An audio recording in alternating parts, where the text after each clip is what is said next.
I just kind of looked at him being like, I haven't seen that movie in a dog's age, and he starts playing, and he looks all happy while I'm sitting there being like, my eyes. Yeah, my wife really likes that movie too. Apparently, she watched it whenever she was a teenager with her mom, and I was like, "Oh yeah, Twister was like kind of groundbreaking at the time." And then I watched it, like, "Ugh, what ground did it break? Because it looks awful." Right, I think it's like a nostalgic. I think it's like the rose-colored glasses thing for people. I guess. Where the nostalgia is just like too, like it's right there, and they just can't see like right through it. With me, it's just like, no, the glasses are off. The Yeah, glasses, but it's bad though. Right, like I'm. It's just like the owl from Labyrinth. It was dated back then, but you just have to accept it. It's part of the film. Well, you know what? The owl from Jason and the Argonauts still holds up. It does. That thing was a crappy little CG animation, stop motion animation. No, but I'm sitting here and I'm feeling bad for Eli. He's sitting there with like a grin on his face and like smiling and being like, I haven't seen this movie in forever. And I'm sitting there being like, that, you know, and that's, I felt like I was the guy in a situation where a girl asks, does this dress make me look fat? And be like, What a great analogy. No. That's how I felt, because I was just like, I can't tell him no. He looks so happy. But this sucks. Oh. I didn't say anything. You have a heart after all. Look at that. Aww. And then the Grinch heart grew 3 sizes that day. Wait, that means I can't see like the face of the iPhone 666, John. I gotta turn. One of the good angels. No. No. I'm stuck. And Belle, the Belle herself, carves the roast beast. And even though Twister was awfully crappy, she never stopped smiling and faking being happy. I'm writing that down, and I'm just like as a note for him when he wakes up, and when I leave. And he's to be honest, like, though, speaking of the Grinch, the advertisements, like the posters and billboards around town, were better than the movie were. Were they? Mm-hmm. Yeah, they were so much better. Basically, they were just a bunch of like roasts about people. Like the one at the theater was like, she's only watching this movie with you for the free popcorn, like stuff like that. And I was like, when I saw and I was expecting it to be bad, but I wasn't expecting it to be awful. I was hoping they'd get some things right. They didn't even put the entire original story in there. They like changed the book and stretched. Yeah, they didn't even. I mean, at least in Jim Carrey's, they used all of the book. They added stuff to it, but they used the whole thing. Yeah. This one, not only did they add to it, they left out big chunks of the book. 4 musical montages. It was just awful, absolutely dreadful. Dude, Well, They destroyed I'll have Cindy you know- Lou. They basically made Cindy into the middle child of the Despicable Me girls, the rowdy one, and that's not cute. no, it's Well, not. that's not surprising, seeing how it's Illumination. But hey ho, I will Yeah, I know. always Shocker, right? love and cherish. I will love and cherish the Jim Carrey version. I regret nothing. You know what? Jim Carrey's version is kind of a guilty pleasure because even though it's bad, it's not an awful bad. It's a fun bad. You know. Yeah. I never thought I would say that a Grinch, anything Grinch related was worse than the Jim Carrey movie. But the movie, because Benedict Cumberbatch is doing the weird voice the whole time. I was like, his normal natural voice minus his British accent is perfectly creepy enough to be the Grinch. But the entire time he's doing this nasal thing with his voice. Come on, Max. And I was like, what are you doing? You don't need to be cartoony. You know what's my biggest quip about his appearance is that that's not a smile that looks like it has cockroaches in it. That Exactly. those are His white teeth are too nice. His teeth are too clean. They're not yellow. They don't have holes and termites in them. You have termites in your smile. That's part of the song. Yeah, they never include they redid the song all Ebonic street style. Oh, No. A young African American male do all the narration, which didn't make any sense. I'm like, are they going for an African American audience with this movie? Because I don't get the correlation here at all. Like with Creed 2, I unfortunately went to see it. We're back in Memphis. for the week. So I saw Creed 2 at a Memphis theater, and oh, geez Louise, I forgot how bad it is. When you're the only white person there, and they're all just go in your going garbage. nuts and talking through the whole movie, and screaming. Garbage. Ugh. Never go to a horror movie in Memphis, because you're gonna have 100 people, and they go, "Don't go open the door. You know he's in there." It's just like, shut up! I want to watch the movie. You know what almost beats that? Never go to a movie theater in Loveland, Colorado, because every few seconds you'll hear someone go, "Ah!" and you're just sitting there like, no, it's don't go to a cinema in that location. Yeah, right. I mean, at least out here, the only thing I gotta worry about is it's smelling like weed in the theater. But at least people are fairly quiet. Weed. We have that too. Hey, I'd rather it smell bad than it have to try to listen to the movie over a bunch of people yelling. Fair enough, but weed. The last horror movie I saw in theaters was Insidious 3, and I'm not a fan of the Insidious franchise, not at all. But I went because my sister loves it, and she was like 16, 17 at the time, and it was her birthday, and I asked her, being like, what do you want for your birthday? And she's like, I want to see Insidious 3. It just came out. And I was like, okay, fine. And I sat there, and the whole entire time I kept hearing people going like, ah, or ooh, and I'm sitting there like the snobby critic, rolling my eyes. I actually had one lady look at me, and she's like, this doesn't scare you. I'm just like, I've seen public bathrooms that are way more scarier than this. Got that right. There's way scarier things in the middle of a Colorado or a New Arizona or New Mexico like truck stop in the middle of nowhere. Much more terrifying. Right. And you know what's the funny part? Then she told me to shh. I'm talking during the movie. I was like, you're talking to me. Whoa. Wow, that was ballsy. I know, but luckily I don't get into like physical, like, especially I had my sister there, and she was, and she was young, and I was like, no, I'm gonna be the better example of this. And I sat there, and I even like predicted the ending. I was like, watch, this is gonna happen. Just wait for it. And I even like watched my sister like jump out of her seat, and I actually timed it, being like 3, 2.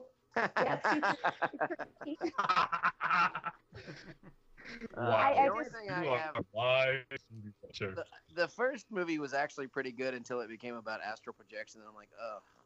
But the only one good thing came out of those movies is that I got to voice the trailers when they came out on Blu-ray for the first two movies.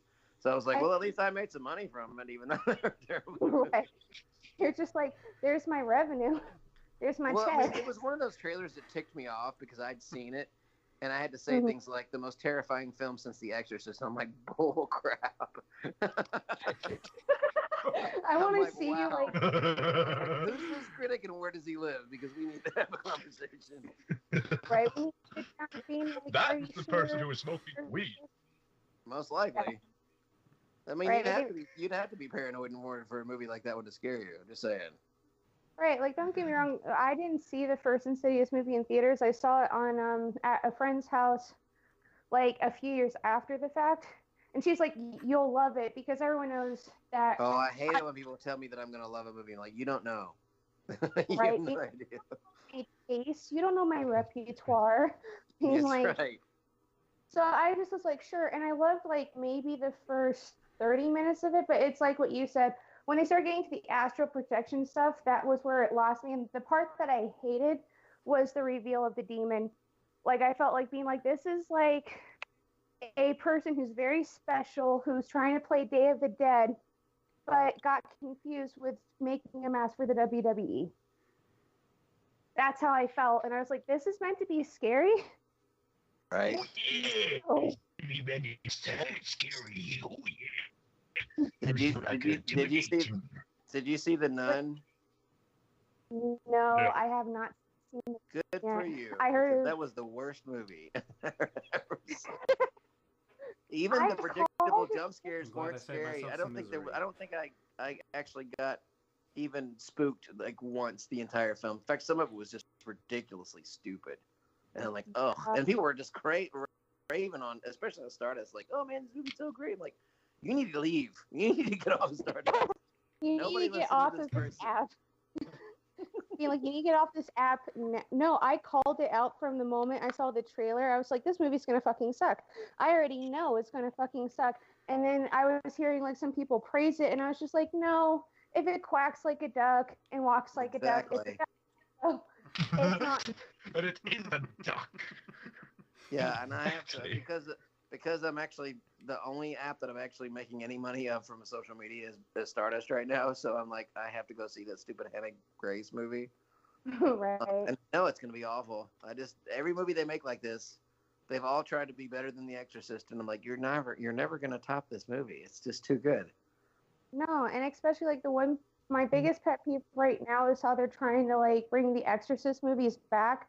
Like now I feel like every month we're gonna get like an Exorcist story, and it's just like it's been done. It's been the only thing good that came after The Exorcist was the TV show on Fox, and it already got canceled. Wait, which one? They actually made an Exorcist TV show on Fox, and it was actually really good, and it got canceled already. It only made it like one season, maybe two. That's insane. I want to. It was legit as good as the movie. It was the same story as the film, but it's a stretched out, TV version.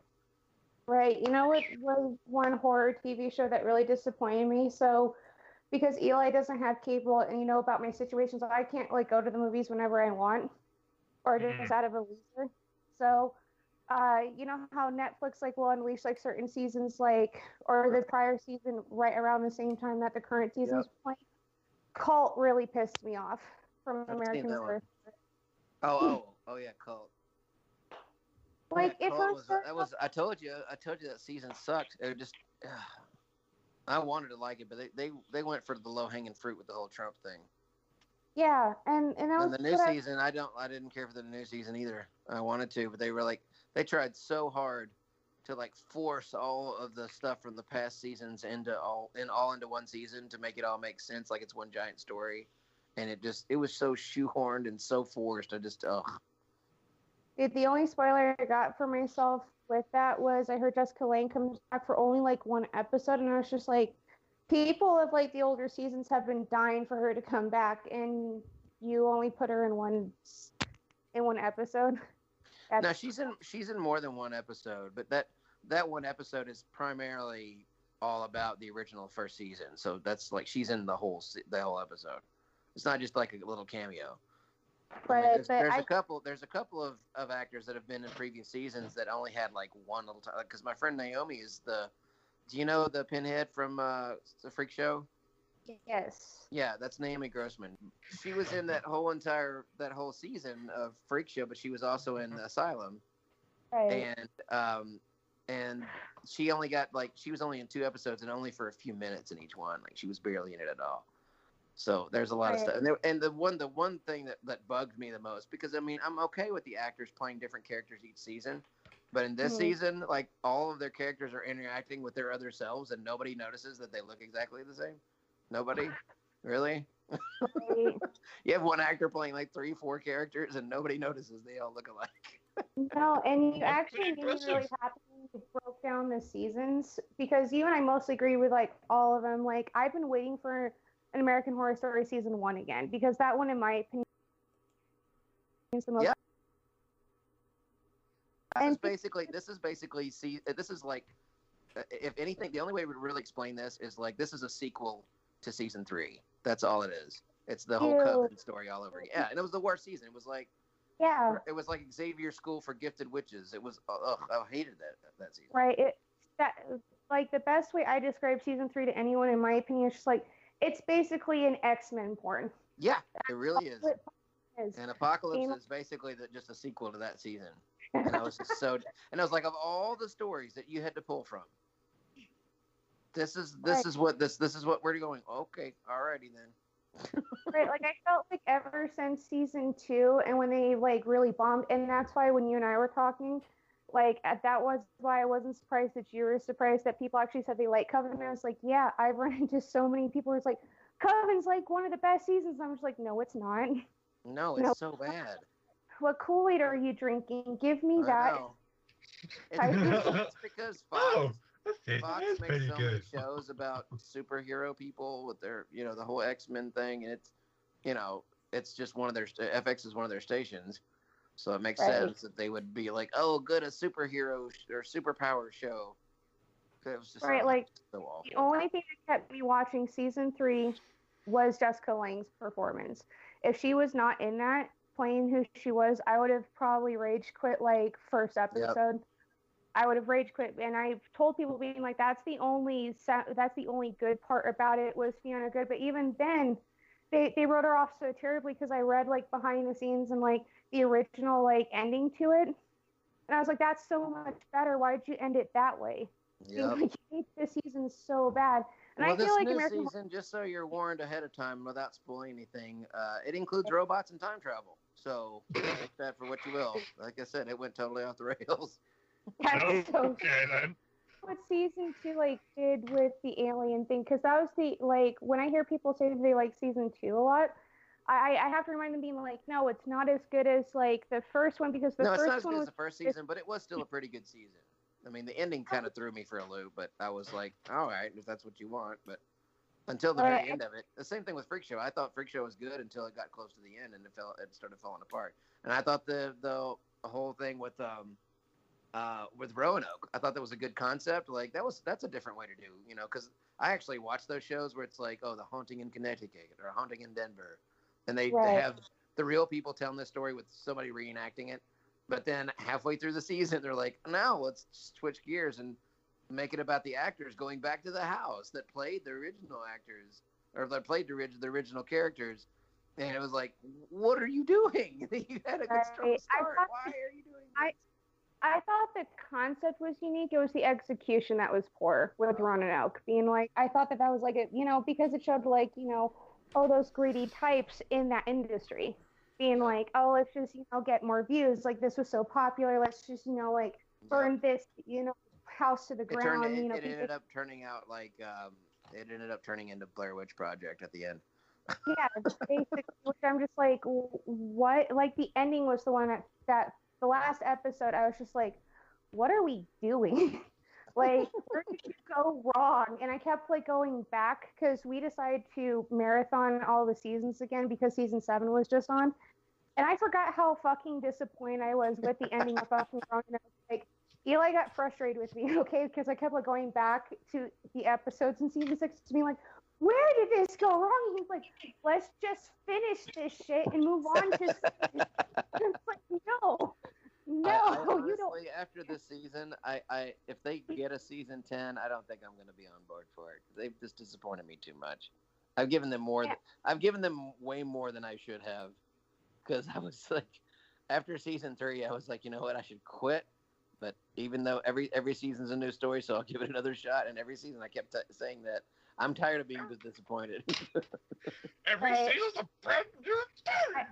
I will say this: season 4 gave me a little bit of hope because I was just like you with season 3 being like, I should stop here, but it's going to change. And then season 4, I did enjoy it because it was a little bit more of a solemn thing. Yeah. Like, I see why you don't like where the ending like kind of throws you off, but to me, at least unlike season 3, it was it went back to kind of season's 1 formula where it's just like it's more consistent. But then season 5 hit, and I was just like, I should quit here because I love the idea, but once they threw vampires into it, I was just like, no, I should stop. Yeah, I couldn't with that season because I was like, okay, this is just basically season 1 again, where whatever dies here stays here, and let's throw vampires in there too while we're at it. I was like, no, I'm done. I mean, like, I first thought that Lady Gaga was going to play, like, the entity of the fucking hotel.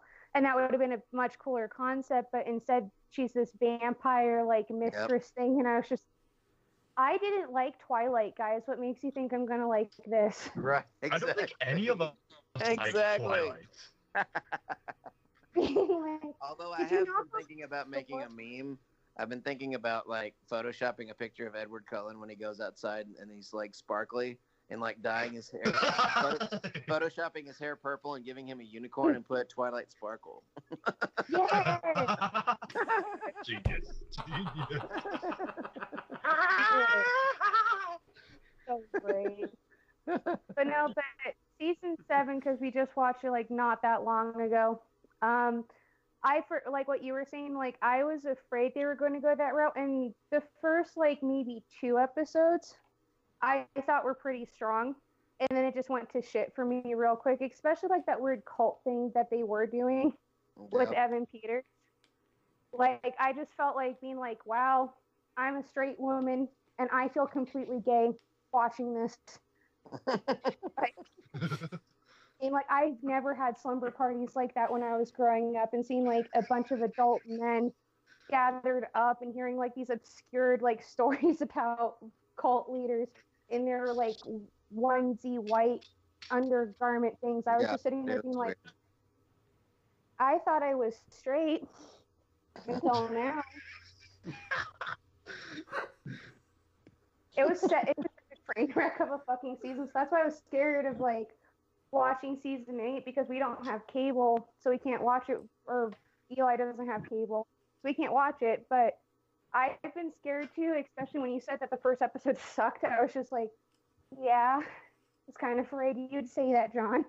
Kind of afraid would say that. Except for the hype for it really kills me on Stardust. Like people are just like, oh my god, it's like one of the best seasons ever. I'm just like, nothing. I was excited for it. And the first episode just it had a good premise, but then it slowly went down. Basically, it's just like the forming of a cult, and it's all has to do with it's all everything's in a nod towards Trump, and I'm just like, the lowest hanging fruit you could pick, really you had to go that way, and it just gets worse and worse and worse, and it is just the end of the season, I wasn't even sure if it was. I was like, did I miss? That's the one show where I feel like I've missed episodes, even though I've watched every episode. Like, did I just miss something? Like, I feel like something's missing. This can't be how you're ending this. Right, that's how I felt too, especially the episode where they tried saying that the Zodiac Killer was actually a cult of feminazis. Right. I was like, did I skip something? Did I go to the back? I even asked Eli. You've seen season 8 by now, though, right? You finished it? No. We actually just watched like the first episode. Well, the reason why I thought 9 was going to be good, I was like, because the way they ended 8 kind of felt like this can't be the end of the season, and I thought season 9 was supposed to be a conclusion to season 8, which would have made more sense. And I can't say anything about it without spoiling it, so I won't. But if you know your Book of Revelations, and you know like how the Antichrist comes to power, like that's what I was thinking. It's like, oh, okay, so I get the big twist at the end of this season. You're gonna find out that this guy's the Antichrist, and then they're gonna do the follow up in the next season with Apocalypse, because especially the way the promos looked, I'm like, oh, okay, I was so wrong. Like what I thought was actually smart. So why should they possibly do that?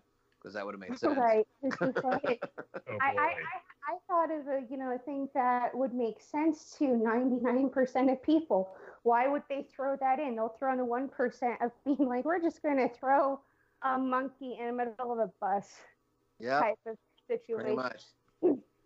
But you know what movie I did just see? So I don't talk to my family a lot, but my mom called and she's like, have you heard about this Bohemian Rhapsody? It's like, are you kidding? I'm trying to do Stardust for a living. Of course, and she's like, I haven't seen you in months. I want to see a movie. And I found out later it was like her excuse to not see my dad. And I was like, marriage goals, where you don't want to see your husband. And I take Amanda to any movies that I know that she'll like, but she's so picky when it comes to movies. I know that there's certain ones she's like, no, I'm not going to be interested in it. Like which she doesn't one? She doesn't like biopics. She doesn't like, it has to be a really good like superhero movie for her to watch it, because if it's even mediocre, she'd be like, no thanks. Like the first 2 Thor movies, she never saw those, but I showed her Thor Ragnarok because I knew she would love it. Same thing with Captain America. I'm like, babe, you're gonna have to watch these movies. I promise you'll like them. But it took me 5 years to get her to finish the first Captain America movie. She's like, why didn't you tell me sooner? This movie's so good. I'm like,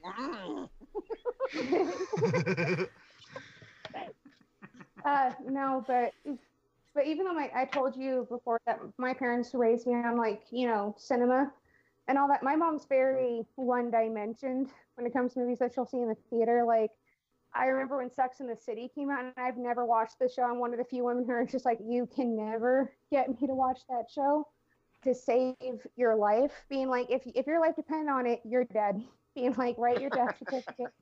And the movie came out, and it was you'd have to threaten my life to make me watch it. right, being like, you're gonna have to put guns to my head into the theater. And originally, my dad was supposed to take her because she was dying to see this, but then he tried to flake, and then they tried putting it on me, being like, no, I'm not seeing this. It's like, this is supposed to be your guys' night. We had to draw straws. I lost. Oh boy. And I sat there the whole entire time while my mom was just like, oh, yeah. So I'm very, very skeptical with like seeing a movie with her. And I was first very skeptical about Bohemian Rhapsody, but I actually loved it.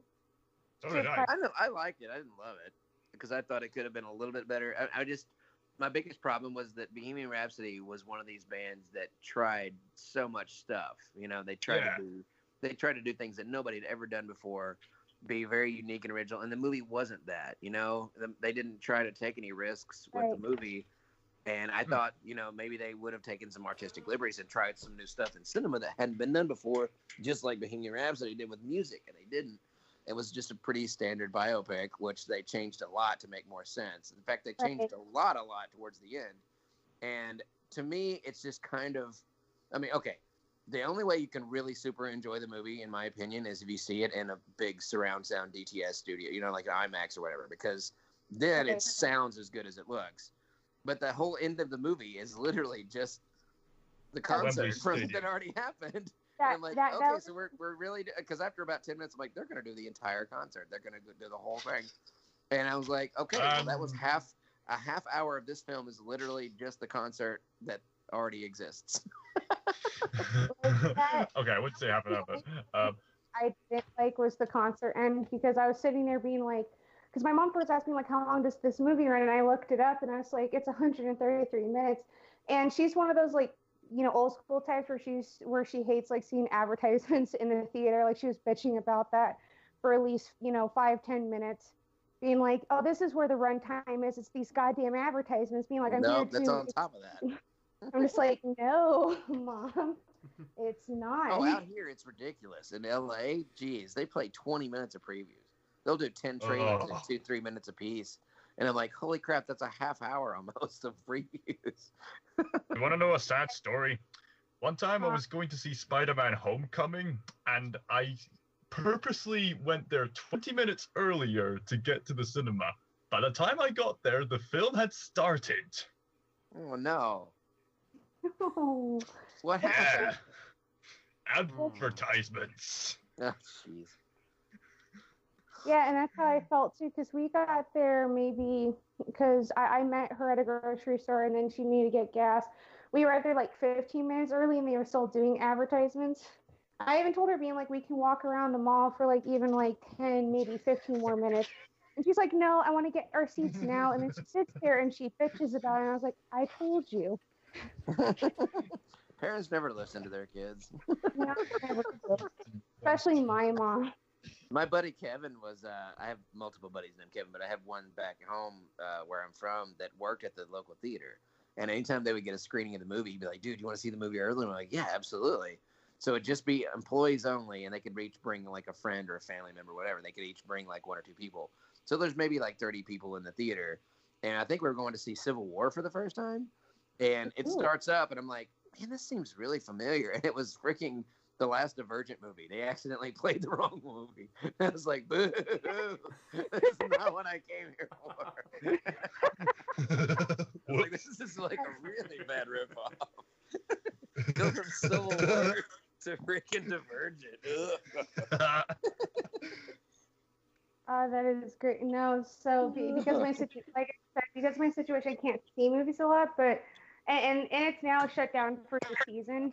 I think my funniest story because how it works here is that in Fort Collins they have this Cinemark Bistro now, which is now like the new popular theater, even though it's like way more expensive.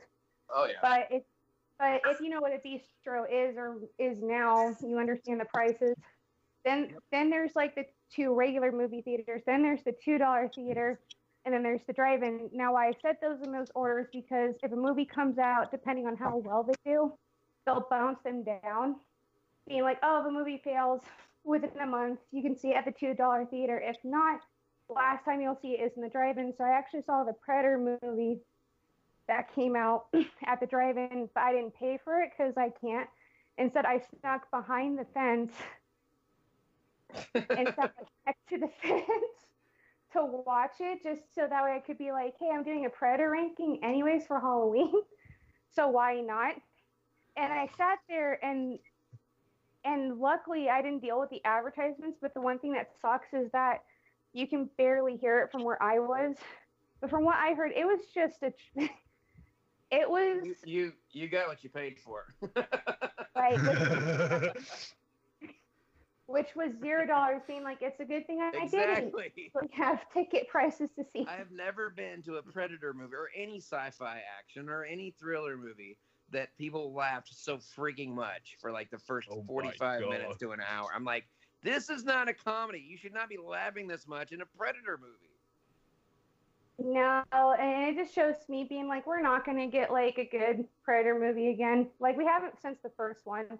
Nope. I didn't think Predators wasn't that terrible. I mean, it was better than 2. Way better. I really like the Alien vs. Predator game, but the movie did not do a good job. Yeah, the video game was really good, yes. I actually have never played the, like, because when I was doing my ranking, I actually had no idea that it was a video game, because I kept like clicking on it and I was like, wait, this isn't right. And then I decided to look at reactions towards it and I was like, oh, it's a video game. Okay. Yeah, the video game was great because most games have one campaign.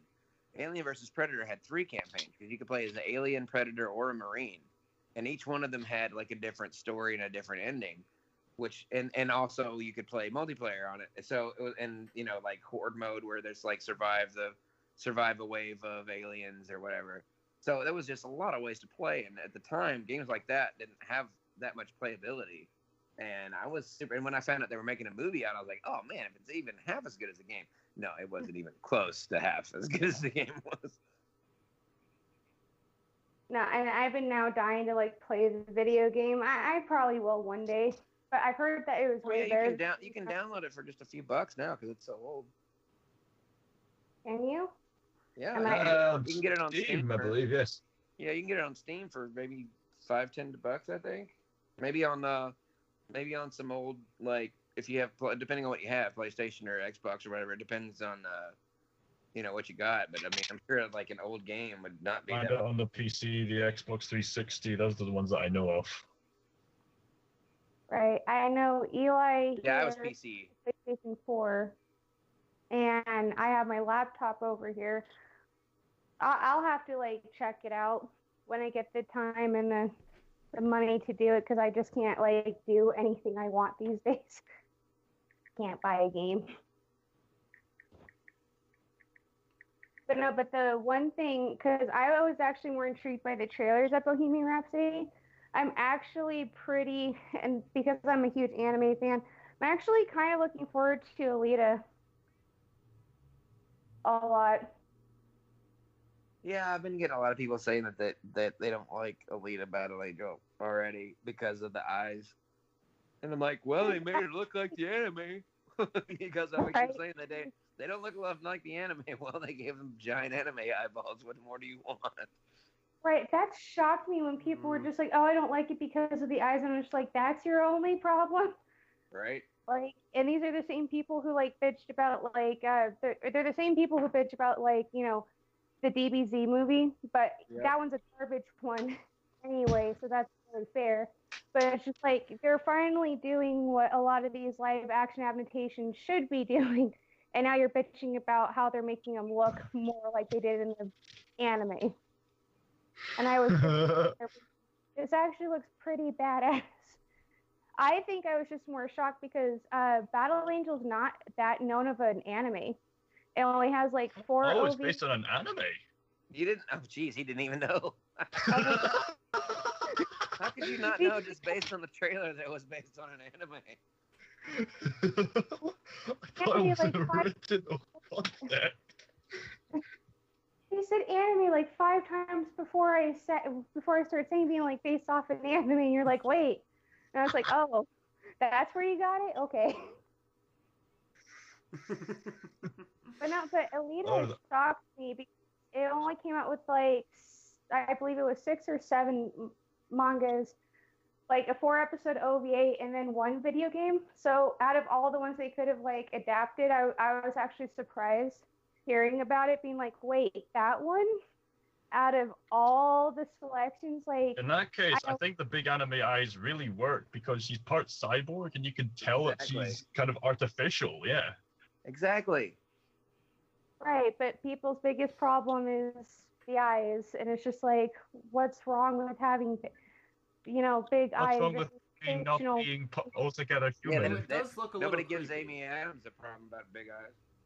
Yeah, no one does. But yeah, this one. Nobody. You guys are supposed to be movie fans. You didn't get the big eyes reference. Jeez. I did get the big eyes reference. You did. They didn't.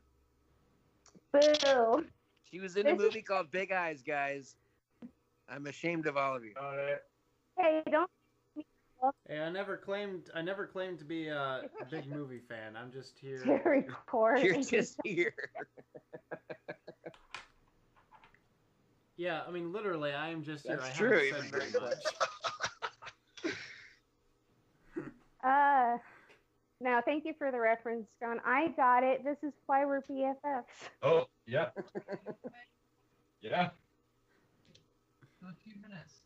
Yep. Which I actually introduced Eli to that movie, by the way. No, hold on. Well, I need to my get going. grandmother used to have a whole bunch of Big Eyes birthday cards and like pictures. Sorry, and guys. stuff I need to in go her for drawer. about 5 minutes. Okay, that's fine. We'll Is that how long it takes you to go? Okay. Maybe chew your food a little better, buddy. Takes me about a minute. Oh, that's great. But no, I'm glad that you brought that up. But it did make me sad that they were just like, being like, you guys fail, and you call yourselves movie fans.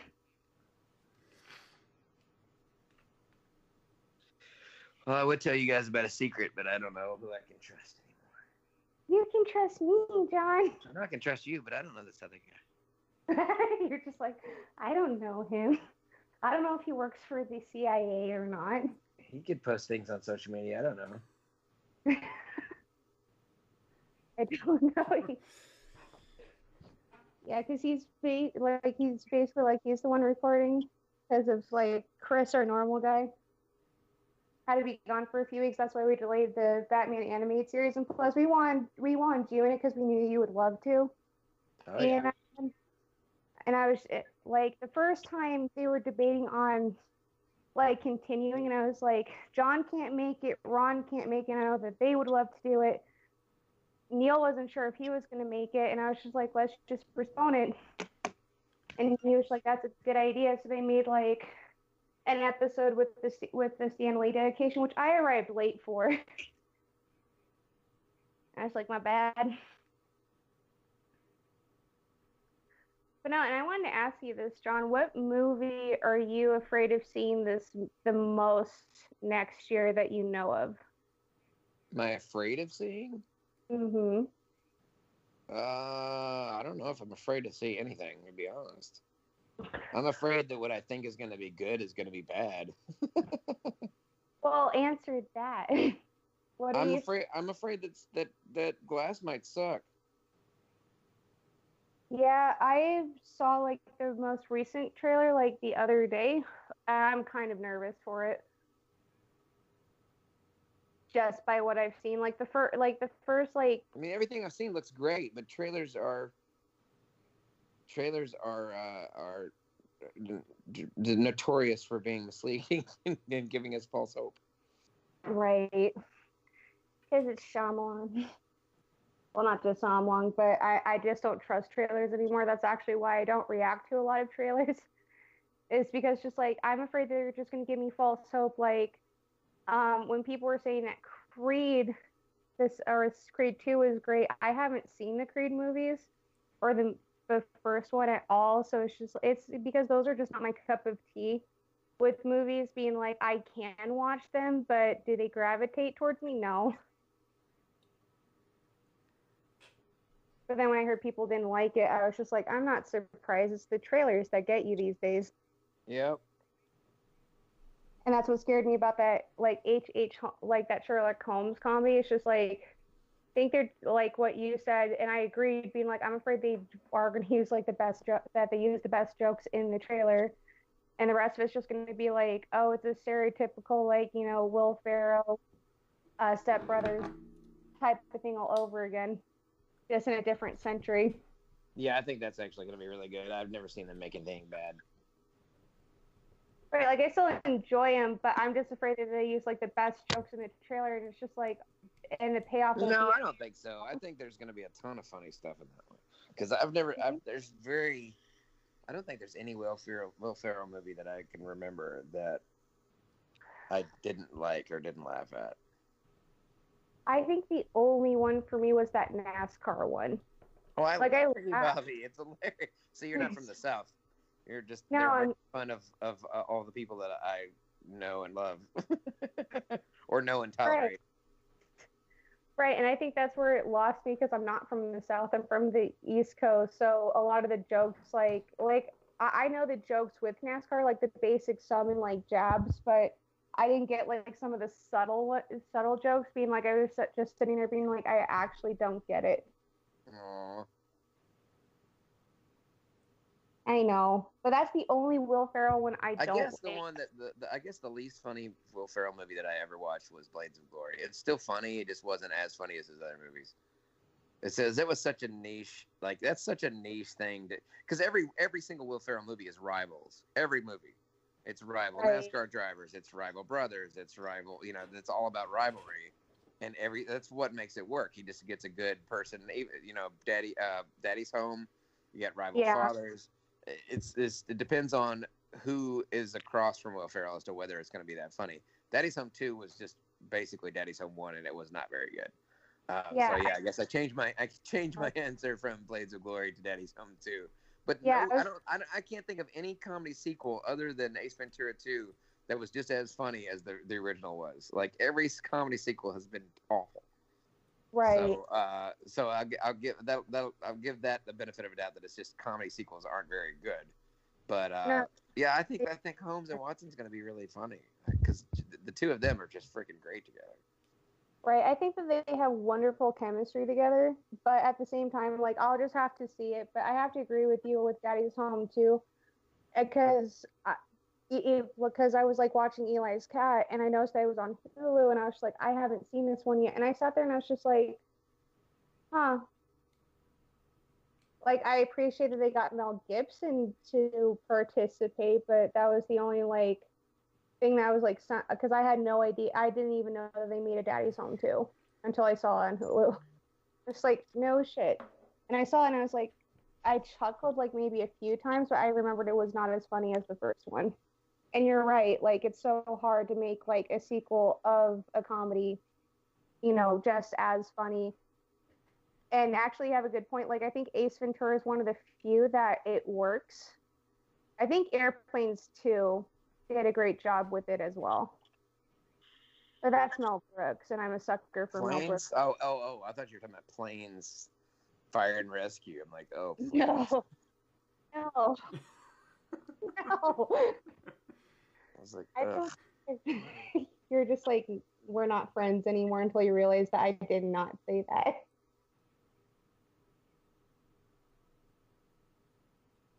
But the one I am really excited to see is Aquaman. Like, I'm usually not for the hype train for most things, but this one I made an exception for. And I think Zachary loves that movie. I friggin' hate it. Not to mention Dane Cook was a douchebag to me on Twitter, so. I cannot for a comedian, he can't take a freaking joke. Right. That shocked, like, that first, like, made me really laugh when you posted that, and that's why I made that comment. Being like, wait, he's still relevant? I know, right? I mean, he still has, like, 2-3 million followers. Yeah, but I haven't. But, I mean, I was trying to make a joke, and the guy just took it the wrong way. Because he was like, because he was promoting some new, like, low-budget movie or something that he was working on. He's like, this is what it feels like to see your heart and soul come to something you put your heart and soul into come to fruition. And I was making a joke, it's like, who do you have to sell your heart and soul to in order to become super famous? Just asking for a friend. And I was making a pun off of what he said, about the heart and soul thing. Because it's like, I'll sell my stuff to reach success. But that's not the way you do it. He's like, how do you block people on Twitter asking for a friend? And of course, his minions all do, oh, you told him, oh, you burned him good. I'm like, oh, geez. Like, clearly you guys do not have the IQ to handle my type of humor. Right.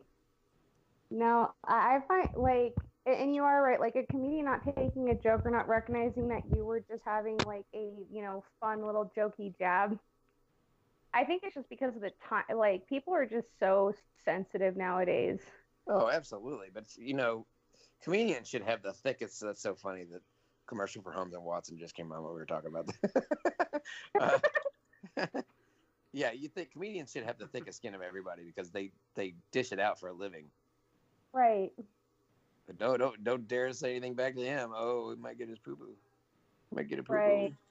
Like, oh. Jeez, he just knocked out the queen. So funny. I know, and you are right. And I just think it's just because of, like, the day and age that we live in. Like, I think people don't recognize being like, we live in probably one of the best times of our lives. Like, when was the last time you heard anyone contract, like, polio? Right. Not a long time, but yet. Well, Bill Gates thinks there's a big giant epidemic of something coming because it's due. Like, anybody can go in their homemade garage lab and make something worse than the worst thing that's out there. I'm like, oh yeah, let's give them all the idea. Way to go, yeah, Bill. let's just throw that idea being like, oh, you can make any, like, disease or, like, Right. weapon in your garage, because you don't think that there's no more, like, Columbine shooters somewhere, in the world. But I just think that people think that we still, like, live in a time where everything was bad, and it's just like, no. Like, my number one pet peeve is I hate it. I hate it when people say being like, I would belong in, like, the 1920s, or being like, I should have been born in the 1920s. And I was like, yeah, where the war was about to start, where the Depression was about to start, where polio was still a common thing. And they always look at me being like, why are you killing my fantasy? And I was like, I'm facing facts. I actually paid attention in history class. But people just can't take a joke, or they can't take, like, any sort of, like... Did you hear that they're taking Baby It's Cold Outside off the air for Christmas this year because of the Me Too movement? I remember making this joke 2 years ago. I was like, this guy's a freaking stalker / rapist. I'm surprised they're playing this song. And 2 years later, they're like, oh, this song's not appropriate because of all of the Me Too victims, so we're not going to play this on the radio. I was like, who predicted that was going to happen? This guy. You did, like, before even, like, on. Ah, that is too funny. I mean, I heard Neil deGrasse Tyson got busted today. One girl said that he actually raped her. 3 people have come forward to accuse Neil deGrasse Tyson. I'm like, oh, well, there's the liberals' like biggest hero. Now he's like, ugh, geez, the world. Just, right. You can't have heroes anymore. It's like Charles Barkley said, I'm not a role model. Right. Like, God, that's actually really funny. I have to look that up now. Thank you. I have to look that up right now. I'll be back in 5 minutes. Well, to also share that 5 too, minutes for is taking like, a lot longer than 5 minutes. What kind of poop is that guy taking? Jeez. That is a hefty poop. Right? He probably just swallowed his food and didn't realize that we were, like, recording and shooting this shit today. Instead, he's actually going. I was gonna share some cool news with you guys, but I can't. I still don't know if I'm allowed to say anything or not. It's not on IMDb yet, and it comes out in a week. It'll be out already, and I'm like, why are they waiting so long for me to be able to say anything? That's, like, is it that your content not? I didn't hear anything other than. No, I didn't say anything. I only just got back. Hola. That was a really long dookie, bro. That was way longer than 5 minutes, man. That was a stage 5 clinger right there. So, I just had to go through. That was an Iron Giant moment right there. Superman. Yeah, that was the. This is why it's really important to choose your food.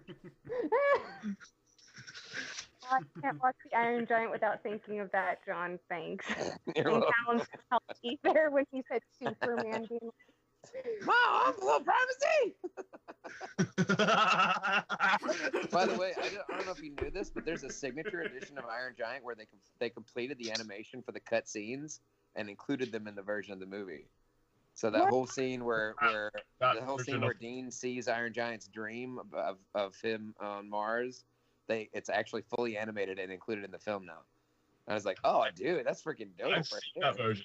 That was quite an intense scene that they've added in. I've seen the deleted scenes, but I saw like they were still like animatics and rough, and they weren't finished. Oh wow! And apparently, they completed the animation and then re-edited it into the film and re-released it as signature edition. Ooh. Something funny about the signature edition is that when I saw it here in the UK, we have the rated 12, which is the equivalent of a PG-13, and I thought, oh wow, this is going to the extreme, and I just thought, they just kind of swear on the special features. Oh, okay, never mind. Yeah, not that much going on. Yeah.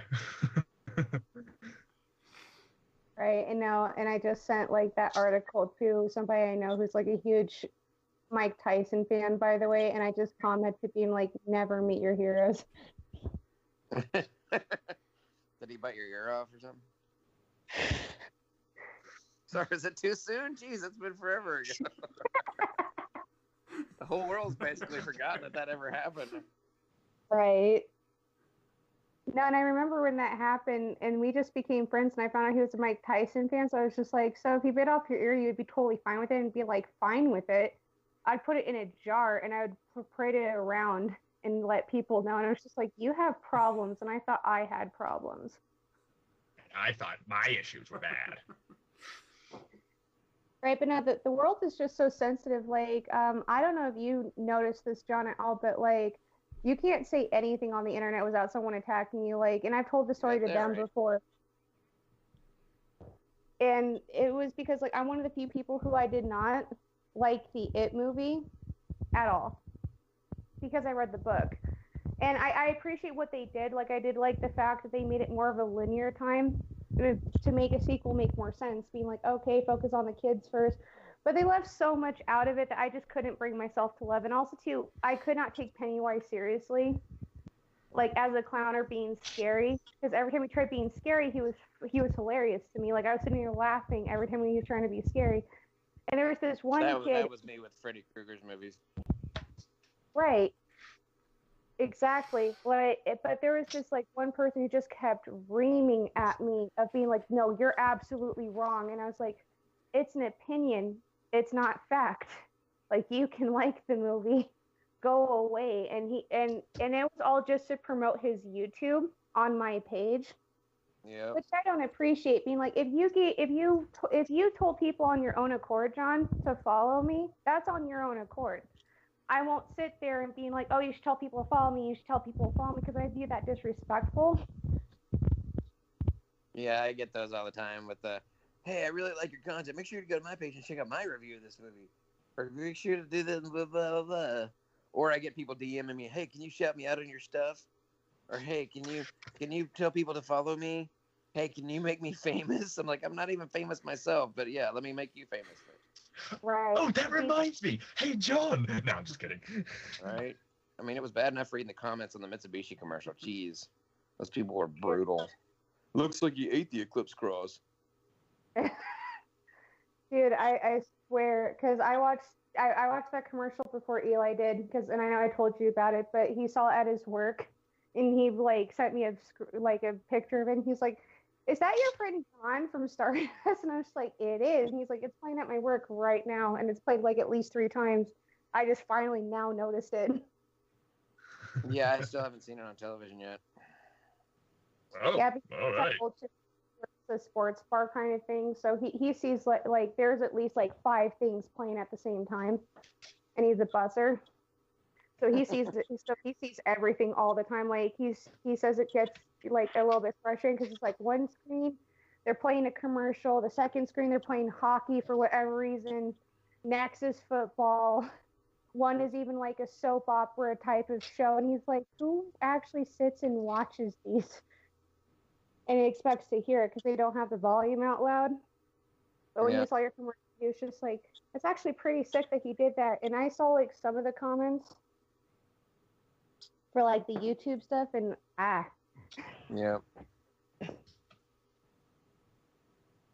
Yeah, it was. I mean, well, they had a stand-in come in the day before, so they had the seat adjusted specifically for me to sit in it the way it was, and I asked them if I could adjust the seat because it had me reclining like way too far back, and they were like, no, it needs to be right here. That's why we had the stand-in come in, and the way they had me angled, like I'm leaning further back, and they used a fishbowl lens, so my head's further away from the camera, my stomach's closer to the camera, so I look 3 times bigger than I normally look.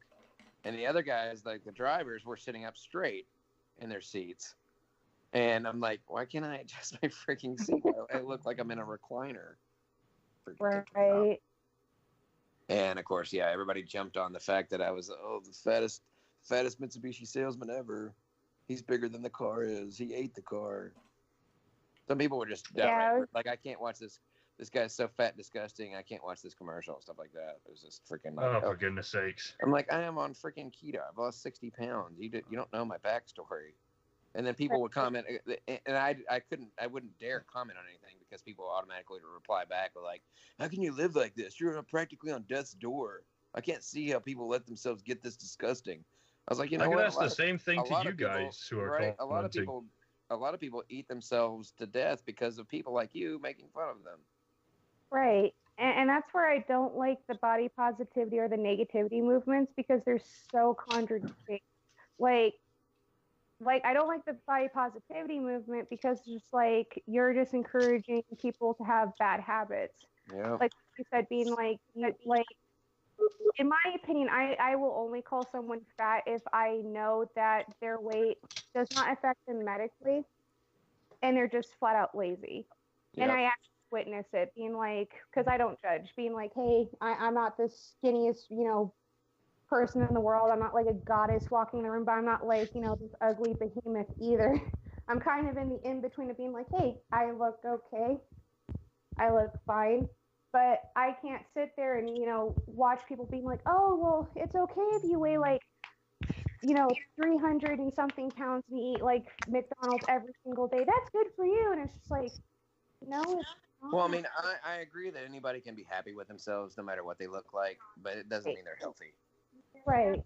But I also too hate how they contradict it, like what happened with you with, the body shaming, because that's how that positivity thing works. It's like, oh, well, if you see somebody else, then you judge their lifestyle, and it's like, you don't know them.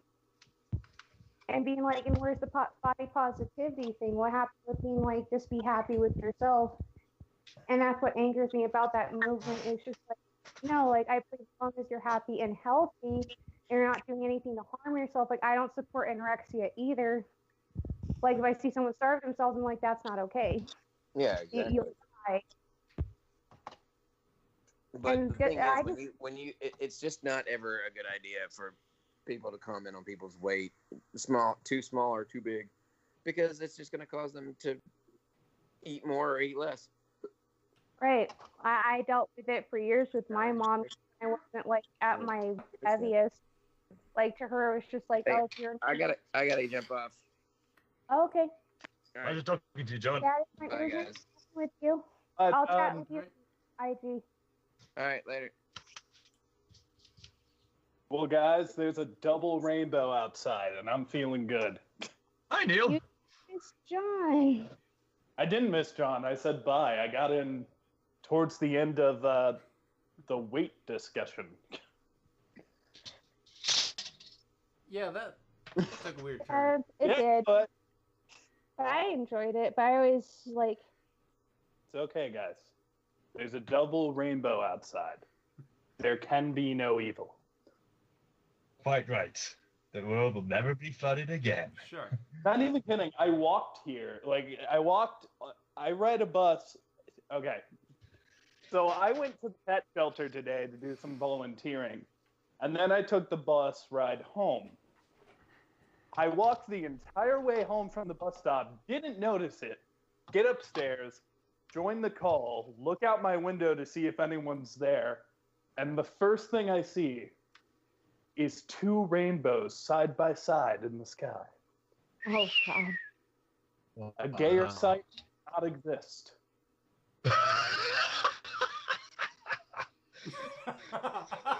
And now, with the power of gay, there can be no wrong, there can be no evil.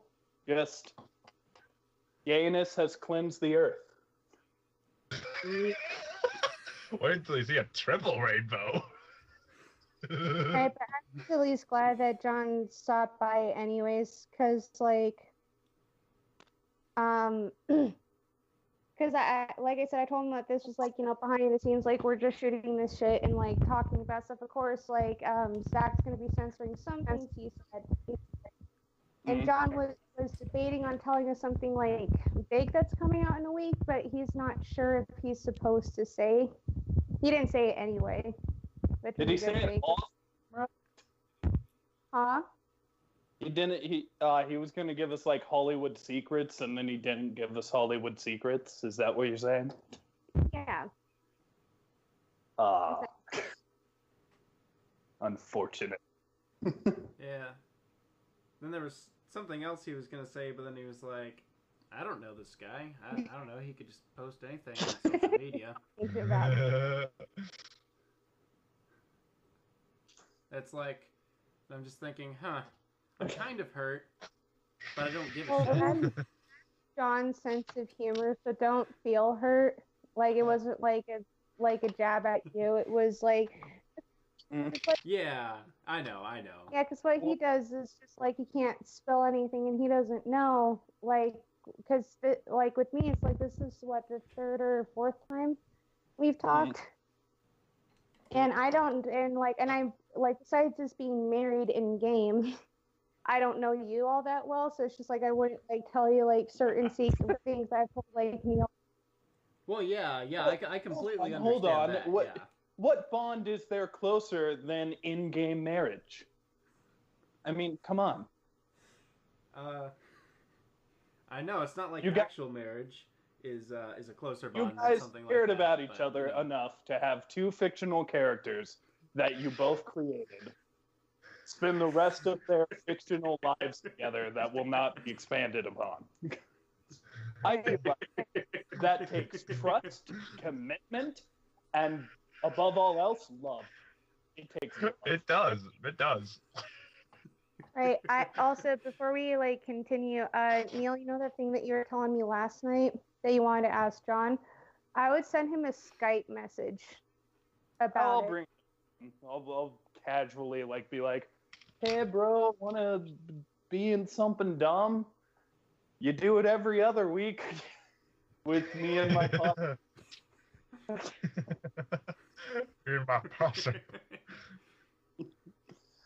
Essentially, like, I guess I can say this in a video. The thing we were talking about is, like, you know, how I did a Halloween, sort of like a horror D&D for Halloween. I'm going to do a Christmas one, too. And I was interested if John wanted to be in it. I at least want, like, I know I want Zach, because Zach is my homie. I want you, Mel, I want Callum, and I at least want Ron, because it's called Reactaholic Save Christmas. Oh, wow. Yep. Yeah, he told me last night because I asked him to send me the time for today. And I was actually, like, very surprised with John in a good way, because, like, he messaged me, like, right before I got the message from you guys. And he's like, hey, when are we doing this? And I'm just like, I'm trying to set it up because that's when I got the message with you saying that you were going to be late. And I was trying to think of being like, because for whatever reason, I could not remember how to add somebody in the call to save my life. especially since like I got up like maybe a few minutes before I got John's message, and I just realized being like we're starting at 1. I can't fire up my laptop at the moment. Which, by the way, just to add some context, I want it to be known that when I sent that message, I'm going to be late, I was holding a dog that was trying to run away that was completely wet in a chokehold. I mean, I wasn't choking it, but I was holding it. And one hand was holding the dog so it couldn't escape the shelter. The other hand was texting you guys and saying, probably going to be late. I smell like dog, but I'm here. Yeah, you're here now. That's all that matters. I'm a little sad John left because I wanted to ask him what he thought about the Detective Pikachu trailer. I thought about that. We were talking about like American Horror Story and like The Grinch. Other stuff, The Grinch, which now I'm extreme. I knew it was going to be bad. But when he said being like, he was expecting that too, but he wasn't expecting it to be awful bad, I was just like... Yeah. It was just expecting it to be, eh. I mean, not to spoil anything, but I've been seeing it, and I know I have to because of a certain character of mine. Oh? So I know I have to go see it, but I really don't want to go see it. Which character would that be? Evil Businessman. Only thing he Oh yes, yes. That's brilliant. So, you know, I imagine this like soul-searchy video where he's like, is this how everyone feels when I ruin what they love? I mean, right. It killed me what John said, because that they cut off like pretty much a lot of the story and the songs. I was just like, no, they need to stop making these horrible like Dr. Seuss films. I thought the Lorax was bad, and that's where it needed to stop. But it's like, no, now it needs to stop. I didn't hate the original Grinch, and I didn't hate Horton Hears a Who, but everything else just sucks. It all sucks. I've seen all of them up to date thus far, and Horton Hears a Who really upsetted me. Like it first started off with like Potential Promises, and then anime references. Yeah. That was the weirdest scene I think I've seen in a movie where it's just like, how does this make any sense to the movie? Which, by the way, I guess, forgive me, but when I saw Horton Hears a Who, it had been a while since I read the original novel. But I don't remember him having a weird little rat sidekick. I named Morton. Yeah, they added that into the film. Yes. Aside from that, they pretty much too. But then I did remember there was this TV show on for a little bit. It was like a puppet TV show called The It's hard to say. The Wubulous World of Dr. Seuss. I remember that. And Morton is in that. He's not. Right. He's not a rat. He's like an elephant with wings, which is a little weird. But he's in it, so at least they pulled from some source material. Okay. Interesting to know. Everything okay? Am I hearable? Yeah, yes, you are hearable. Yeah. I was just listening and also like telling John on Instagram, being like, thank you for stopping by on this like behind the scenes like, shenanigans stuff. I look forward to watching the parts I wasn't in. It was pretty funny, like Callum was gone for more than 5 minutes, and like John made the reference of like that he was taking like a ridiculous poop. Well, yeah, because he said he's like I gotta go. I'll be back in 5 minutes. He's like, I mean, if that's how long it takes you to go. Really funny. Like, not even kidding. Like, if you go back and, I mean, we can't go back and watch our practice with John. But if you go back, John really knows how to carry a joke. Right. And he knows when to hit the joke, like he's good about it. I look up to him that way. Right, but now I have to say to at least Callum, because I know that like you do reactions, you need to watch Big Eyes. The fact that yeah, that was the joke he referenced, and the fact that only he and I got that—that's why he was like, and you guys call yourselves like movie fans. And I was gonna say, being like, well, Zach's just here, being basically Chris Point 2 for the moment. Like, hopefully he'll talk more to us, but he's just here. And well, you guys were talking about stuff that I had no idea about. Like, I haven't watched American Horror Story, and I haven't seen the new Grinch movie or anything like that. Oh, I would have been really quiet, too, because I have been avoiding the Grinch and American Horror Story. Except for, I think he got his seasons confused because he was talking about 9, and I was like, I think he meant 8, because it only has 8, but we were just so engrossed into it that I just kind of let him slide with it, but I can give you this, Zach, in like a sequential order. Season 1 is the best. Season 2 is good. It does get a little bit weird, but it's still a pretty good season. Season 3 is trash. Season 4, in my opinion, gave it promise that the show would be back to being like good. It didn't hit it, but it was still on the promised land for me. And then season 5 comes out, disappointment. Season 6, almost similar to season 4, but it went weird. And then season 7 was crap. And apparently now, like, season 8 is crap. Like, I've only seen the first episode because everyone knows my situation. Like, I only watch stuff when I'm over here at Eli's. Like, I don't have a home. I don't have the luxury to see whatever I want. And so he doesn't have cable. So when we see stuff, it's not till, like, you know, until it comes out. Like, when we finally saw Cult, season 8 was already out.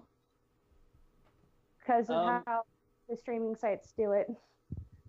The one that everyone told me to watch, I'm about to change the subject right after I say this, but the one everybody wanted me to watch is like the witch one.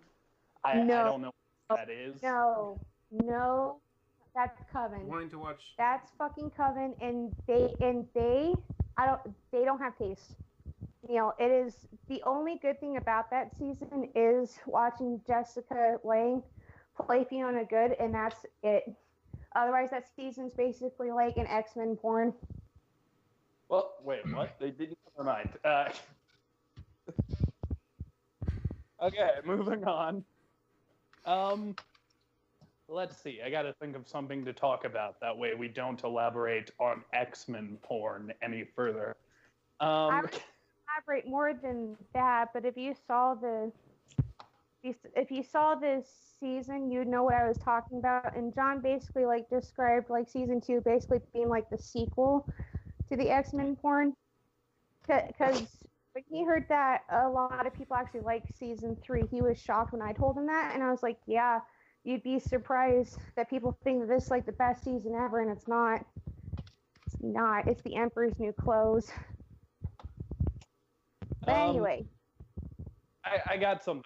Do you guys want to hear a synopsis of the plot of Reactaholic Save Christmas? Okay, go ahead. Okay. Sure. So essentially, like, we're obviously not playing long, but right now. But this is a little synopsis. Essentially, the Reactaholics, that's us, decided we wanted to all hang out together for Christmas. And then John made a reaction saying he was going to do it. And Stardust, like, blew that out of the water and started making this marketing thing called Crossover Christmas. And now it's a big Stardust event. We're all going to it. Zach is also going for reasons. There are reasons. because I decided to come visit you in Austin. or something. I It don't know. takes place in kind of close to Disney World. So Oh, wait, Disney World? Yeah. Like in Florida? so Well, that's perfect. I'm here in Florida. yeah, of course. I didn't know if you wanted me to say your location. It's Florida's a pretty big I place. know. You know? It's not like you're saying that he lives at 123 Assassination Street in Port St. Lucie, Florida. Dude, you just gave away his address. What the fuck? Damn. Yeah. Oh well, I guess I fail on all accounts. I'm sorry, Zach. I gave away your location. I have to move, change your name. Oh man, I mean the two people who will watch this video are now gonna come after me. Both of them. Both of them. Secretly, like, they're friends and they know each other, so they're working in tandem. But, yeah, so one thing leads to another, and you guys discover there might be something weird going on at the party. And that's all I'll reveal. But the funny thing is, I'm going to have to do a lot of impressions of Stardusters. And I tried to do the Nostalgia Critic the other day, and I couldn't do it for the life of me. Yeah, but you Don't you haven't have been. the costume? What were you saying, Mel? I was gonna say, being like, and you haven't been on Stardust in a while, so you don't. Oh, So like, a lot of yeah. things have changed since the last time you were on there. Like, shit, I can't remember the last time Sethicus Maximus posted. He stopped when I Yeah. was... He what? He stopped before I, lost my Stardust. But let it be known, Sethicus Maximus is very much in the D&D. I will not let him not be in the D&D. I'm still in All love with him. right. So you still talk? Oh, no, he's not actually going to be in the D&D. I'm going to have to do an impression of him. Right, Yeah. he's an NPC in the game. He'd probably be one of the easier ones, honestly. I miss him, though.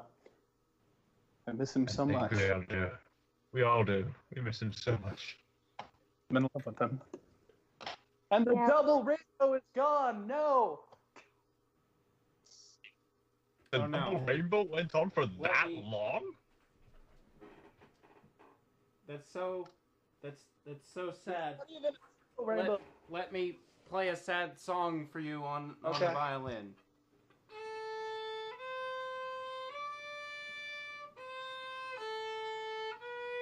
Does he actually have a violin? Here's your sad song. Did you have a violin this entire time?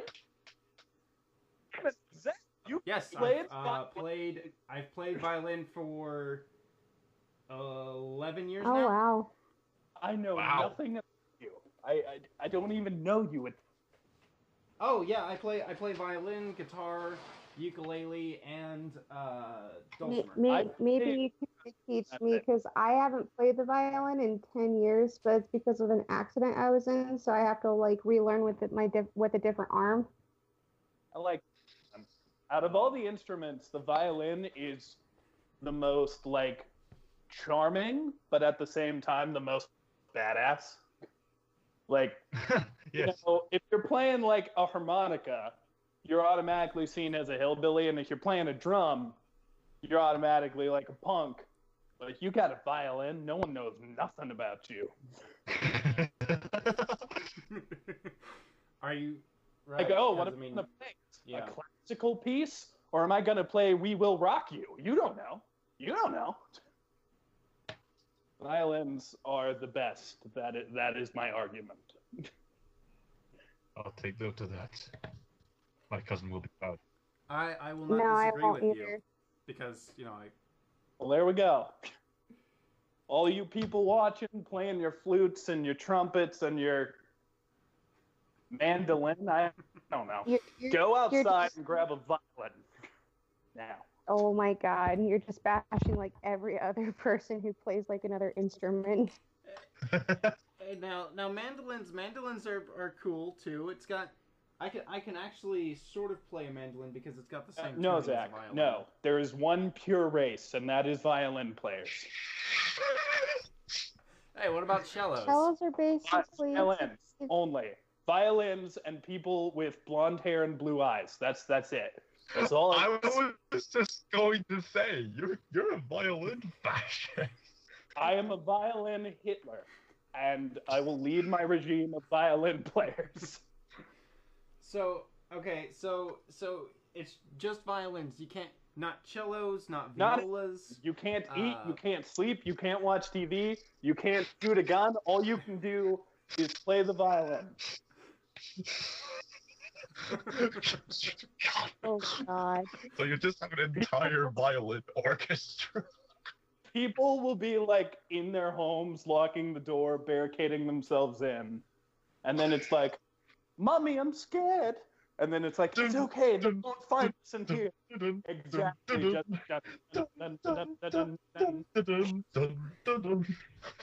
Oh god. Just all marching to the I wasn't thinking World War II Neil Hitler with violins. Now I don't want to play it anymore.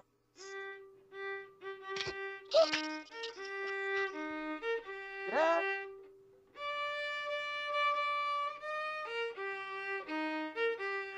Viva la violin There you revolution. go. That was awesome. The first person we're going to take out is that Smith guy and his army of sand people. Me and my violin Nazi. Oh my god. saying, Sand Captain, people you're versus the violin orchestra. If you're looking for a second animated episode, violin. This is perfect. This is perfect. Just like the idea of like, now I want you can't eat, you can't sleep, you can't shoot a gun. All you can do is play the violin. Oh boy. I love you guys. I love all of you. The double rainbow is gone, but the gayness lives on.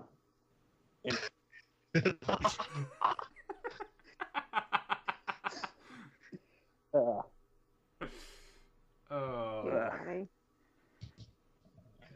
You guys, just because I'm bored and these are actually fun to do, you guys want to do a debate topic? Oh, I All wish right, you would have go said ahead. that before John left, but okay. Yeah, I'm down for a debate. Literally, I got in and you Debate guys were about- talking about weight and stuff, and I was like, oh, this is interesting. I enjoy it. And then John left. I couldn't say anything. I couldn't go, yes, yes. okay. And here's my opinion on the subject. It's okay. I told him that you were sad that he left, but that you were looking forward for the Batman animated series Reactaholics I am. episode. Yeah. So let me explain to you how this works, Zach, because I want you to be a part of this too.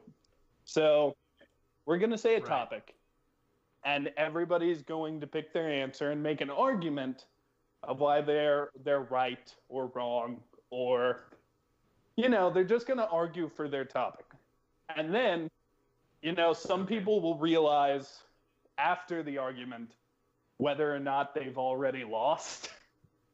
Ron is usually in that category, although he wasn't the one time it counted. So then they become the judge. Whoever quits after the first argument, they become the judge, and they decide who wins.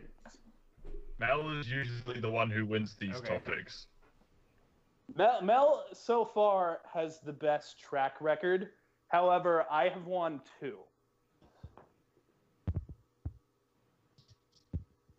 Wait, who won in the Star Wars one? I'm pretty sure John won that. the Star Wars one. Yeah, Yeah, John- it was John who won that one. Yes. You won. Yeah. You It was won the the time. one, I and you was won. very close. Wait, say that again, Neil. Mel, you won the Halloween one and the Disney Princess one, and I won the Disney Sidekick one, and I won the most fucked up character one by just a smidge, like just a smidge. Yeah, that was a bullshit win, though. That was not bullshit. Professor Pig is scarier than Carnage, man. I heavily disagree. He's fucked up. It's fucked up. You remove your gender. It's fucked up. Yeah, but your person, I still think that one was a fluke. Well, it's okay Oh, wait. because we're both tied 2v2. This is the tie. Ah. You know, unless one of them wins, which is very possible. Okay, anybody got a topic they want to do? If not, I could probably pull one out of my ass.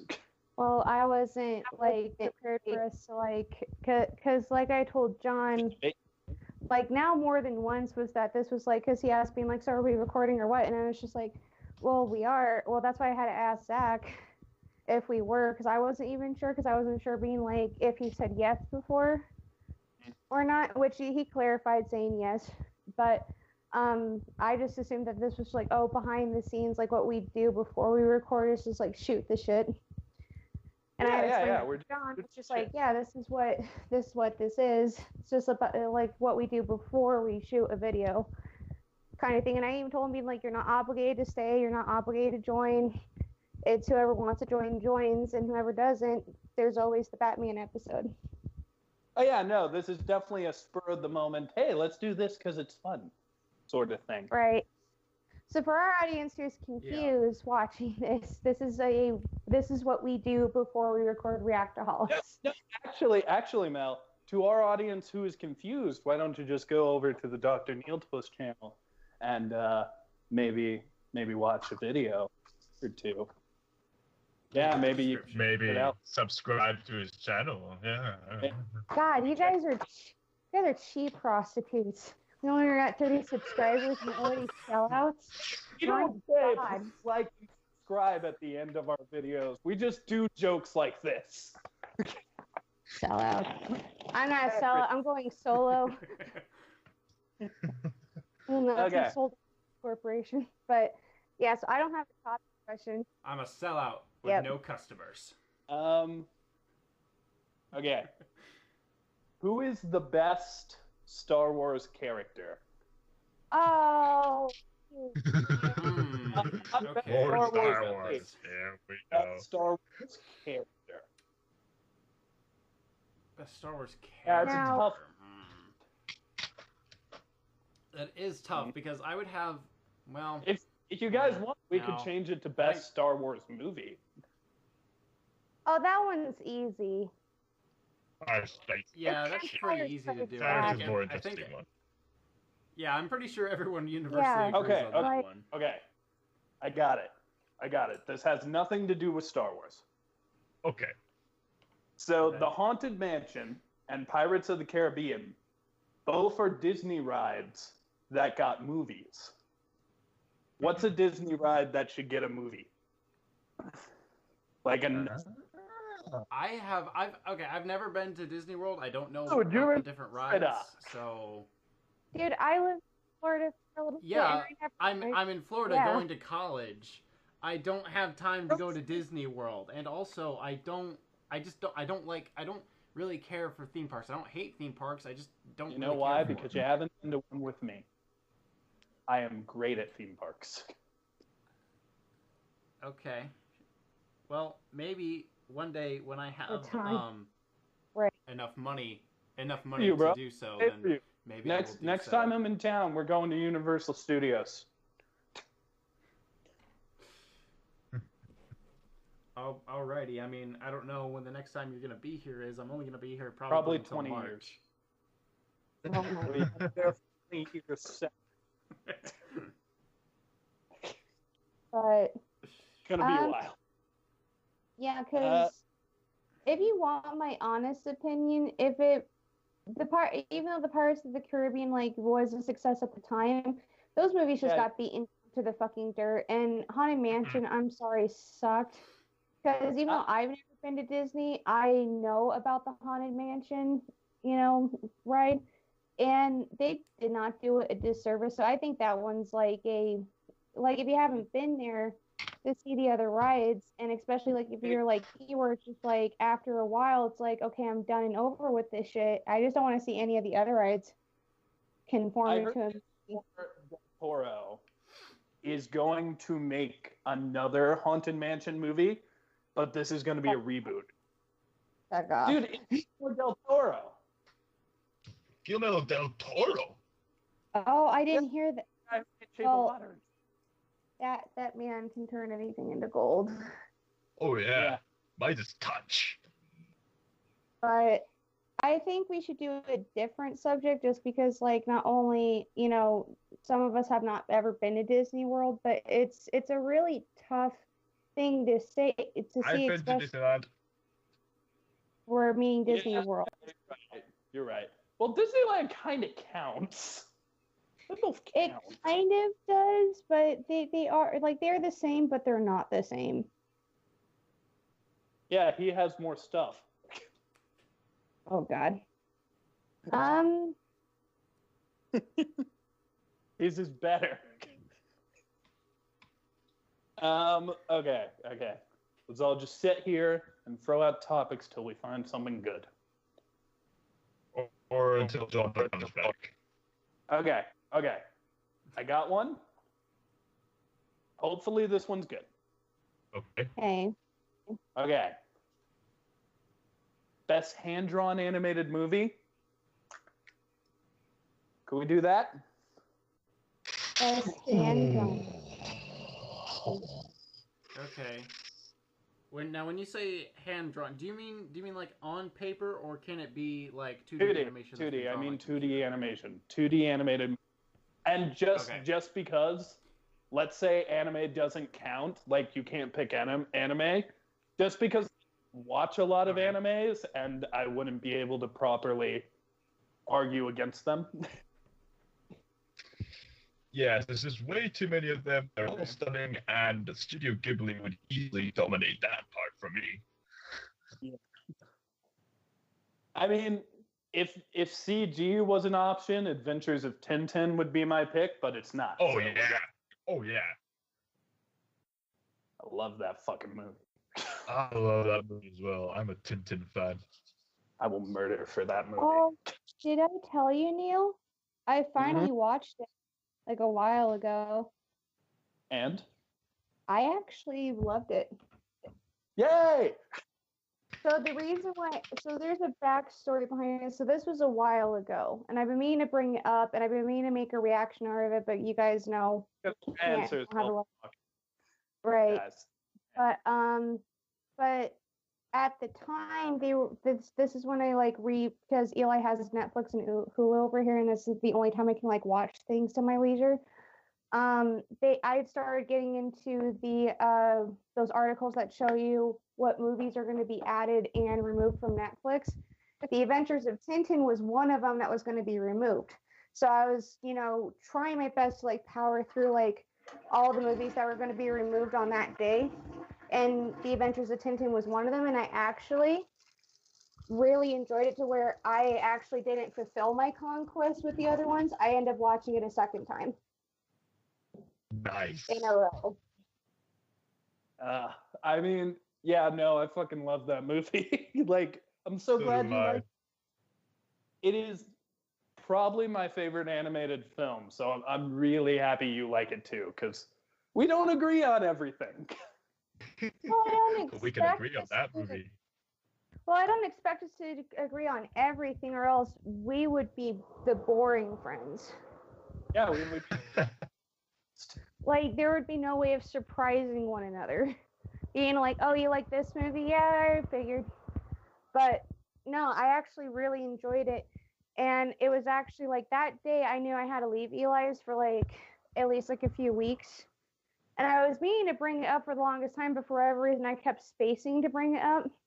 But I remembered, like, every time I'd get, like, upset when I would go on, like, his Netflix every time I come over here and not see it on there anymore, being like, I want to watch it again. Aw. I'm hunting the Steelbook right now.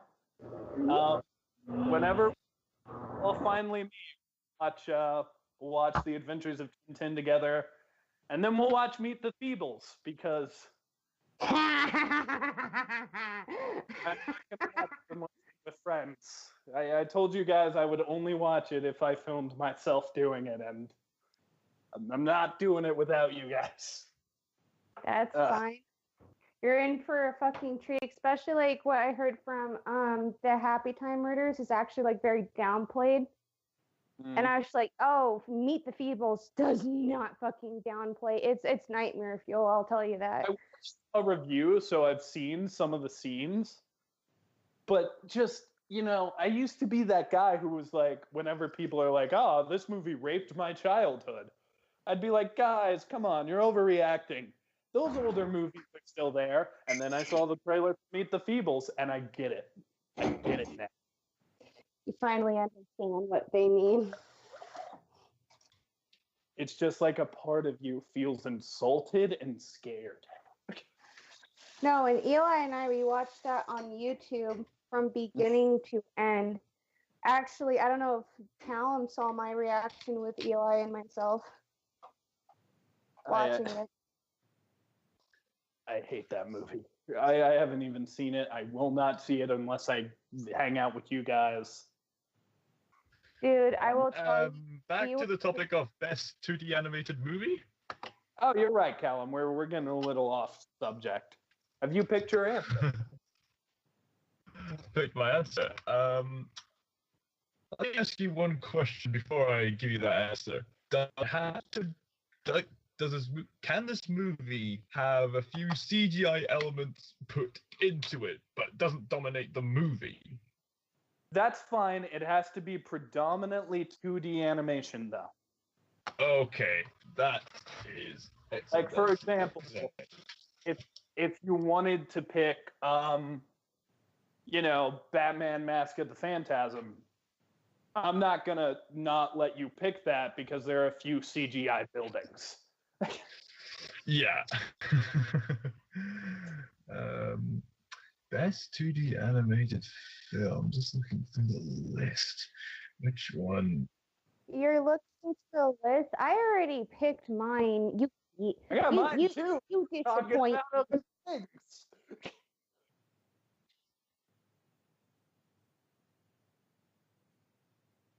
It's almost like me and Mel are part of a film podcast or something, and you're not. I picked mine. I picked mine. Well, hold on. This is what John and I were talking about when they haven't seen the movie Big Eyes yet, which you should if you haven't. Well, I haven't seen Big Eyes. Ew! I was trying to build you up, and you just disappoint me. Kind of like how my mom was born. It looks silly, and this was around the time Tim Burton made like fucking Alice in Wonderland. Well, but this movie, no, watch it. This is the one that should have been in theaters and not Alice in Wonderland. All right. We'll keep in mind of that.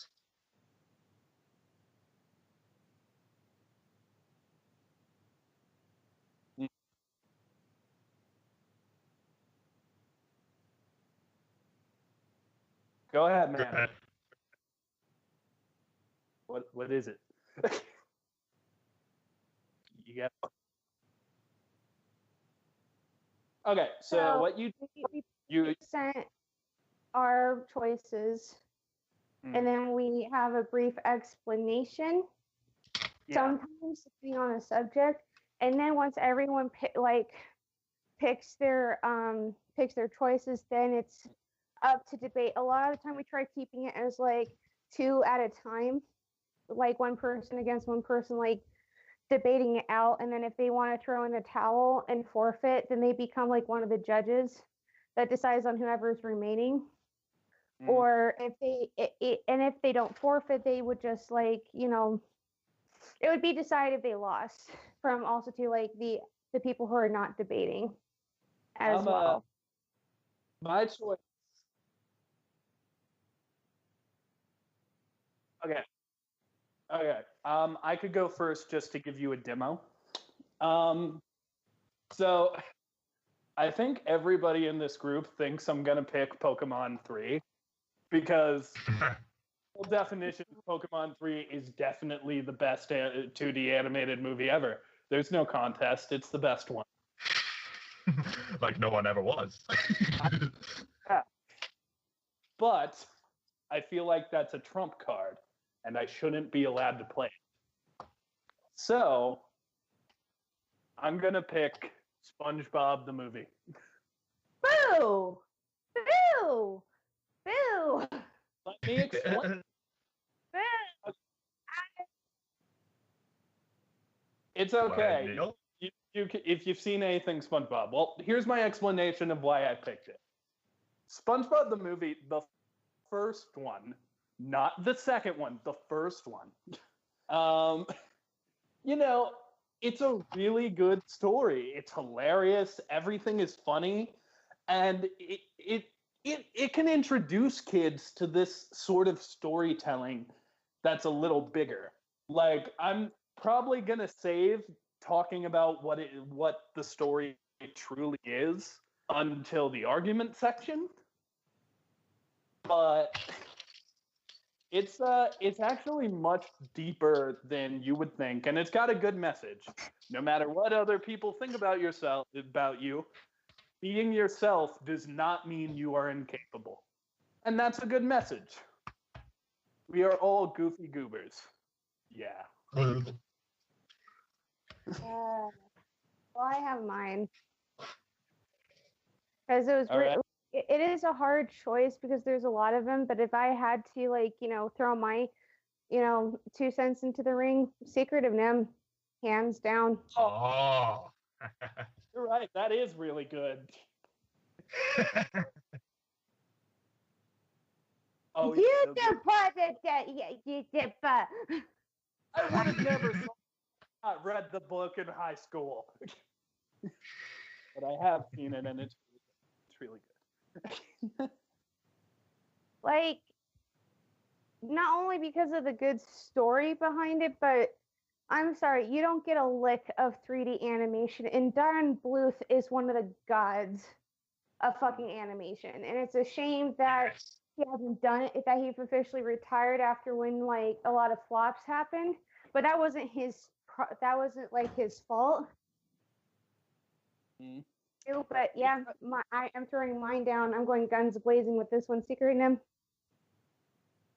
Plus, mine has no list of Drop answer. Mine has no trace of 3D. I mean, for the record, I chose not to play Pokemon 3 because I thought it was a broken answer. Just saying. Well, also too, you said that that Japanese anime doesn't count, and Pokemon is considered Japanese. You're right. Is that odd? Yeah, you're kind of right. You're right. I am right. It was filtered by Funimation, but you're right. Okay, that wouldn't. I know what I'm doing if we ever say best anime movie. I'll hold that one in the tank. Oh, I'll destroy you on that one. But anyone else? Anyone else? I picked mine, and then pessimistic gamer Zach. I know that you'll have come up with yours at this point. So I have picked mine, and this is going to compete with a worthy Secret of NIMH. So, you ready to hear mine? Yeah. Yes. Okay, my pick for this topic is The Prince of Egypt. Ooh. Oh, you Yes.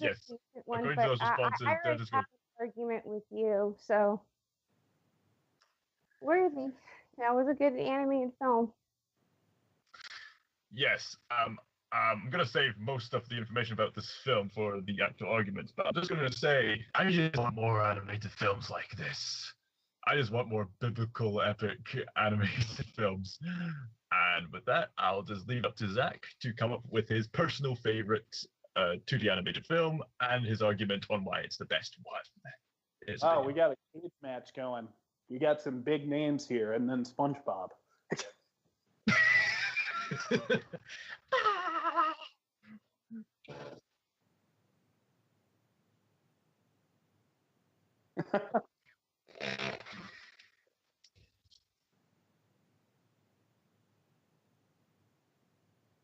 Aw, Okay. not bad.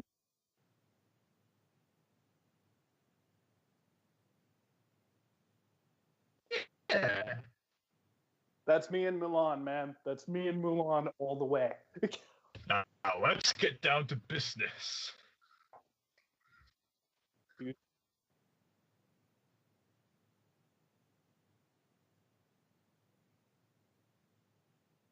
Mm.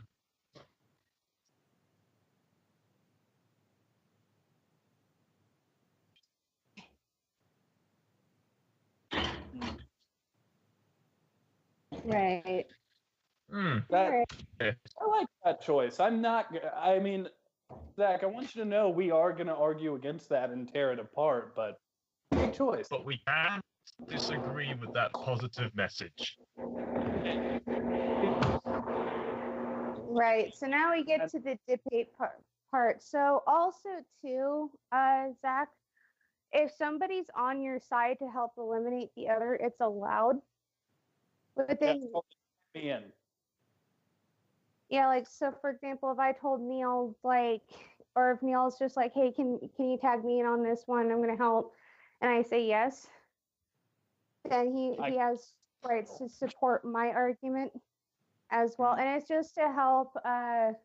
It's like a fun little like debate, but it's not like it's borderline argumentative. It's just basically like for nerds just nerd raging and like having a good time with it. It's good natured though. Like it's not like, oh, you're wrong. I hate life. It's like no. It's like, hey, let's discuss.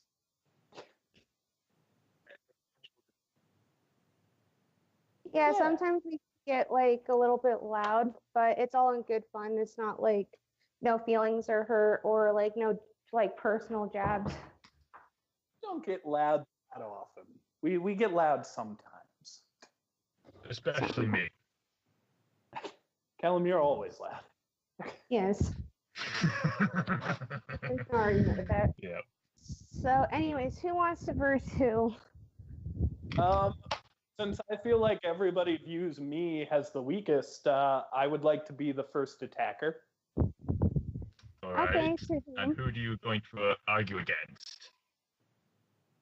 Give me a minute. These are some good options. Okay. Geez, never thought it would be me who's making this argument. Callum, I agree with you. Prince of Egypt is a very good movie. Some great songs. You know how much I like musicals.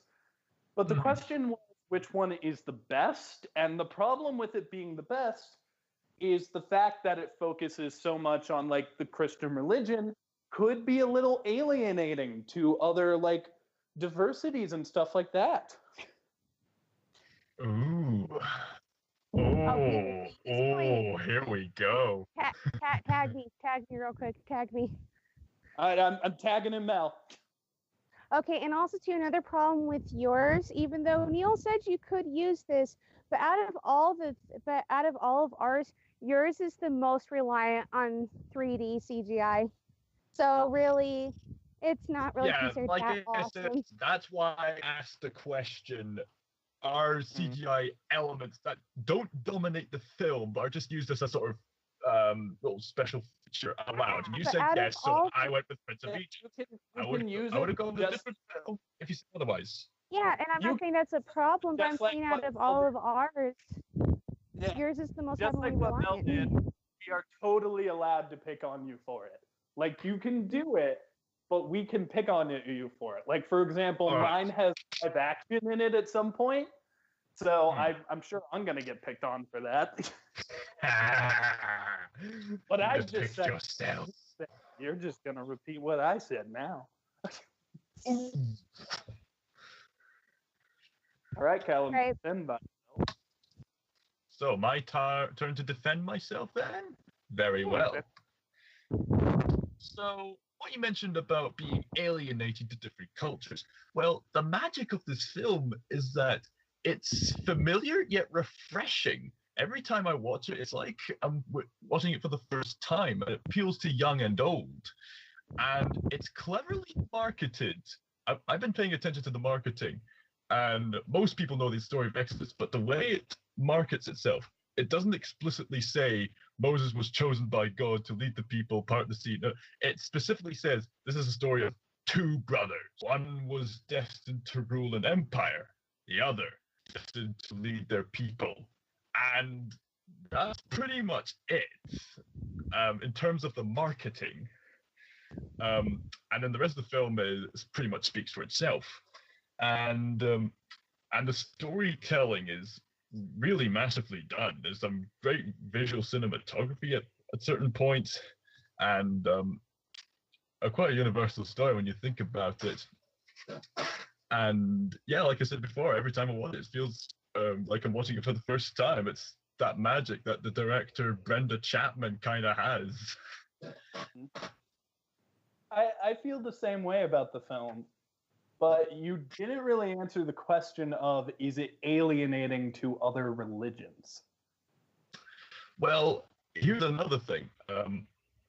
Not only did it appeal to the Christian religion, but they were paying attention to the Jewish and Islamic religions. They even have, if you pay attention, at the very end of the credits, it even says 3 different verses about how important Moses was, according to 3 different religious scriptures.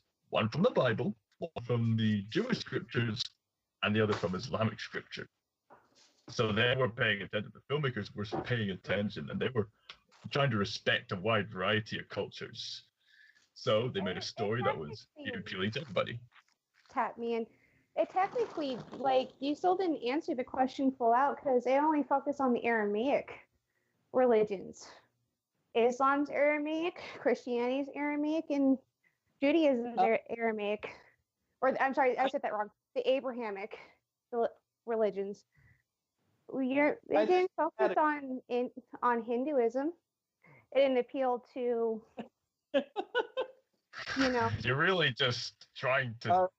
Callum, you want to tag me in for this, buddy? I'll help you. Yes. I'm going to tag you in, Neil. Please do something about this. She really is scraping the bottom of the barrel. It should have been an argument from the beginning. It's I was. If you don't want to hear a Christian story, don't watch a Christian movie. And that is alienating, and that might make it not the best movie. I am arguing against Callum, so I'm just going to leave it there. But it is a Christian story, and I feel like that's a good defense. That's another thing. It knows its audience. On the attack, you can now. Well, also too, this is taken from a Christian standpoint, when technically Moses isn't a part of the Christian faith at all. It's mostly targeted at Judaism, so it kind of backhands the Judaism faith and focuses more on the Christian faith, don't you think? When it's supposed to be a Jewish story. Well, the thing is, the Bible does mention that they are Jewish. Yes, that is very true. But here's the thing. It does also appeal to Christians and to Jews and to Islamic people. I don't think you realize how wide that is. And no, the filmmakers really... I recognize how wide it is, but it was mostly targeting a Christian audience, where the Moses story is from the Jewish faith, and they actually downplay that a lot and focus more on the Christian aspect. Yes, they have those things with the scriptures at the end, but they mostly target towards a Christian audience. They don't target, the only thing that you bring Jewish up. people would enjoy it as well. Why is yours like more diverse than Cal's? Go into that a little. Yeah, mine's more diverse because it tells a story that anyone can relate to. Mine it's about somebody who is trying to save someone that they love by any means of the term, and any religion or any group can identify with that. And finding out that what she's involved in is bigger than herself and her son, anyone can relate to that. Whereas your story is not only de-escalating one faith actually, but glorifying another. where not everybody Well, identifies with that. it is a bit of a universal story in itself as well, because this is a story about freeing slaves against oppressive empires. Like, if you ignore all of the religious aspects, it is about freeing slaves and people. That's an interesting point as well, Callum. That's a good argument. I also like your but at the argument. same time, not everyone can identify as that. You can identify as being, as being the mom in Nim. Anyone can. Doesn't matter if you're a man or female, but not everyone's been subjugated to slavery ever in their lives. Like, look at modern day.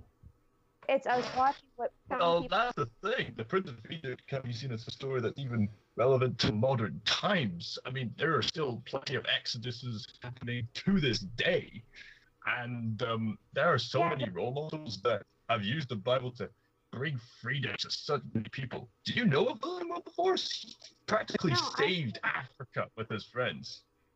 I do, but here's my question. Have those people who are still subjugated to this day, do they have the luxury of seeing this film? No, instead it's the people who are free that are seeing it. So how is it identifiable? Is what I'm saying. You guys are saying is SpongeBob the movie is the best animated film of all time. No. We're just picking on with me because you tell us that this film is amazing. That's why you're picking on me. The movie is good. Even Mel said it was good. Trust me, that's why we're picking on you so hard, Callum. We got to take you out. Like, so what's your cultural what am I looking for? Cultural, whatever your culture is, it's still quite an engaging story. And as for the CGI, Neil, they cleverly use CGI as more of a background special effect rather than a dominant feature of the film. Half the time, you won't even know it's there. That's how good it is. But it is more dominant. How do you think that the Sphinx scene happened? That was all CGI. It wasn't hand drawn like mine or Zach's. Like, yeah, and before we continue, Zach hasn't said a word. Disturbing what we're doing. It is his first debate with us. Mm-hmm. But it's his turn. Neil, right. Neil, you should have picked. Well, here's the thing. I've been wanting to come to Callan's defense because this isn't really an argument, but your argument about it, like leaving people out and everything, is stupid. What? No, it's not. Thank you. Just because it doesn't focus on a wide variety of cultures or people doesn't make it a bad I'm not film. saying it's a bad film. I'm just saying out of the other ones, it's the weakest one.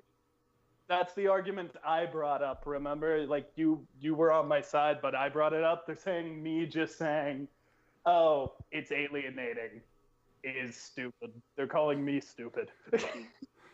Like, that's the only thing I have. Like, again, this is a film I have seen, but it's been a very long time. It's been a while for but me. yours is even more universal, though. Wouldn't you agree? Being like two different people can get along, and that's not, they're not saying like just black people and white people. They're not just saying Mexicans and Asians. They're doing it in a cute way where it's like you yourself as the viewer, no matter what color of skin or religion you are, you can get along with whoever. It doesn't. It's more universal and more widespread. Whereas with Callum's, on the other hand, it's more to a selective group. And also, might I argue, out of all of our stories, yours is the one that has been beaten to the ground, and there's been other better adaptations like the Ten Commandments. Even though it's so good of its own right, but Ten Commandments did it better by just a little bit more as a classic. But yours has been told. That depends on personal opinion, you see. Because now here's the part where I compare it to the Ten Commandments. So, yes, the Ten Commandments was a revolutionary film, and this animated version did take a lot of inspiration from that version. There is no denying that. However, some other critics, like Roger Ebert himself, praised this film for saying perhaps Cecile B. the director of Ten Commandments should have looked at this film and gone back to the drafting board. Really think about that, because in animation, you can do any kind of visuals and bring it to life. In the Ten Commandments, as great as that film is, there's a few parts of it that are somewhat dated and a bit more cartoonish than, ironically, the cartoon version. And there's so many sophisticated little details that you notice if you watch it again and again that makes you go, wow, they really paid attention to detail, to the drama here. I mean, take Ramesses, the villain. He's kind of standard in the Ten Commandments, but he's a really complex, sympathetic villain in the animated version. And the whole, half of the film is practically Moses and Ramesses' relationship, how they grew up together, just establishing it, and then how they get separated, the tragedy behind it, and then the heartbreak of... And then you don't even touch on Ramesses again until Moses comes back. Mhm. So that's a huge chunk of the movie that you're not seeing this brotherly bond. Not saying I disagree, but also, as much as I respect Roger Ebert, he's one of the inspirations why I'm trying to make a career out of Stardust. He was also the one that said that Grave of the Fireflies was the best anti-war film that he's ever seen, but he didn't understand the history behind it, where actually the creators themselves said it was never intended to be an anti-war film. Yes, but this isn't Grave of the Fireflies, mind you. This is the Prince of Egypt. I'm just saying that he's a critic. Yeah, I'll keep that in mind. I'll keep that in mind. So that's what I was using. Going back to Ramesses, now, and with it being animated, mind you. So I gotta give you some advice, buddy. You're focusing a lot on defending. You should probably shift a little to attacking, just because if you defend yourself too much, then the argument could be made, you're just talking about how great your movie is. You haven't torn apart mine because you can't. Right. Okay. Actually, honestly, you can't with mine. I would love to see you try. I've got a few arguments for it. I'll be going after it soon enough with my little SpongeBob film. Tell you what, I'll leave mine here and I'll come back to Ramesses later because, like I said, look, and mind you, 2D animation. This is an amazing film in terms of top quality 2D animation, mind you. And I'll get back to that. In the meantime, let's just get this over with. Neil, why do you think SpongeBob SquarePants the movie is better than The Prince of Egypt? Because it holds a secret that I don't think a lot of people realize. I was waiting till the arguments to reveal this, and I will. If you really think about it, the SpongeBob movie is the Odyssey. You know, that classic Greek story? It's the same story. It is... There are studies and videos that you can watch that go deeper into this comparison. The only reason I bring it up is because I wanted to establish pretty early on, this movie, while being a comedy, I think I'm the only one who chose a comedy, is a little deeper than it seems. Like, the message of the film overall is you shouldn't feel bad for wanting to be yourself, and that doesn't make you incapable. SpongeBob is treated like a kid. He's shown goofing off. Hell, he's an adult who goes to an ice cream parlor. And out with the animatronic on stage. There's nothing else more childish than that.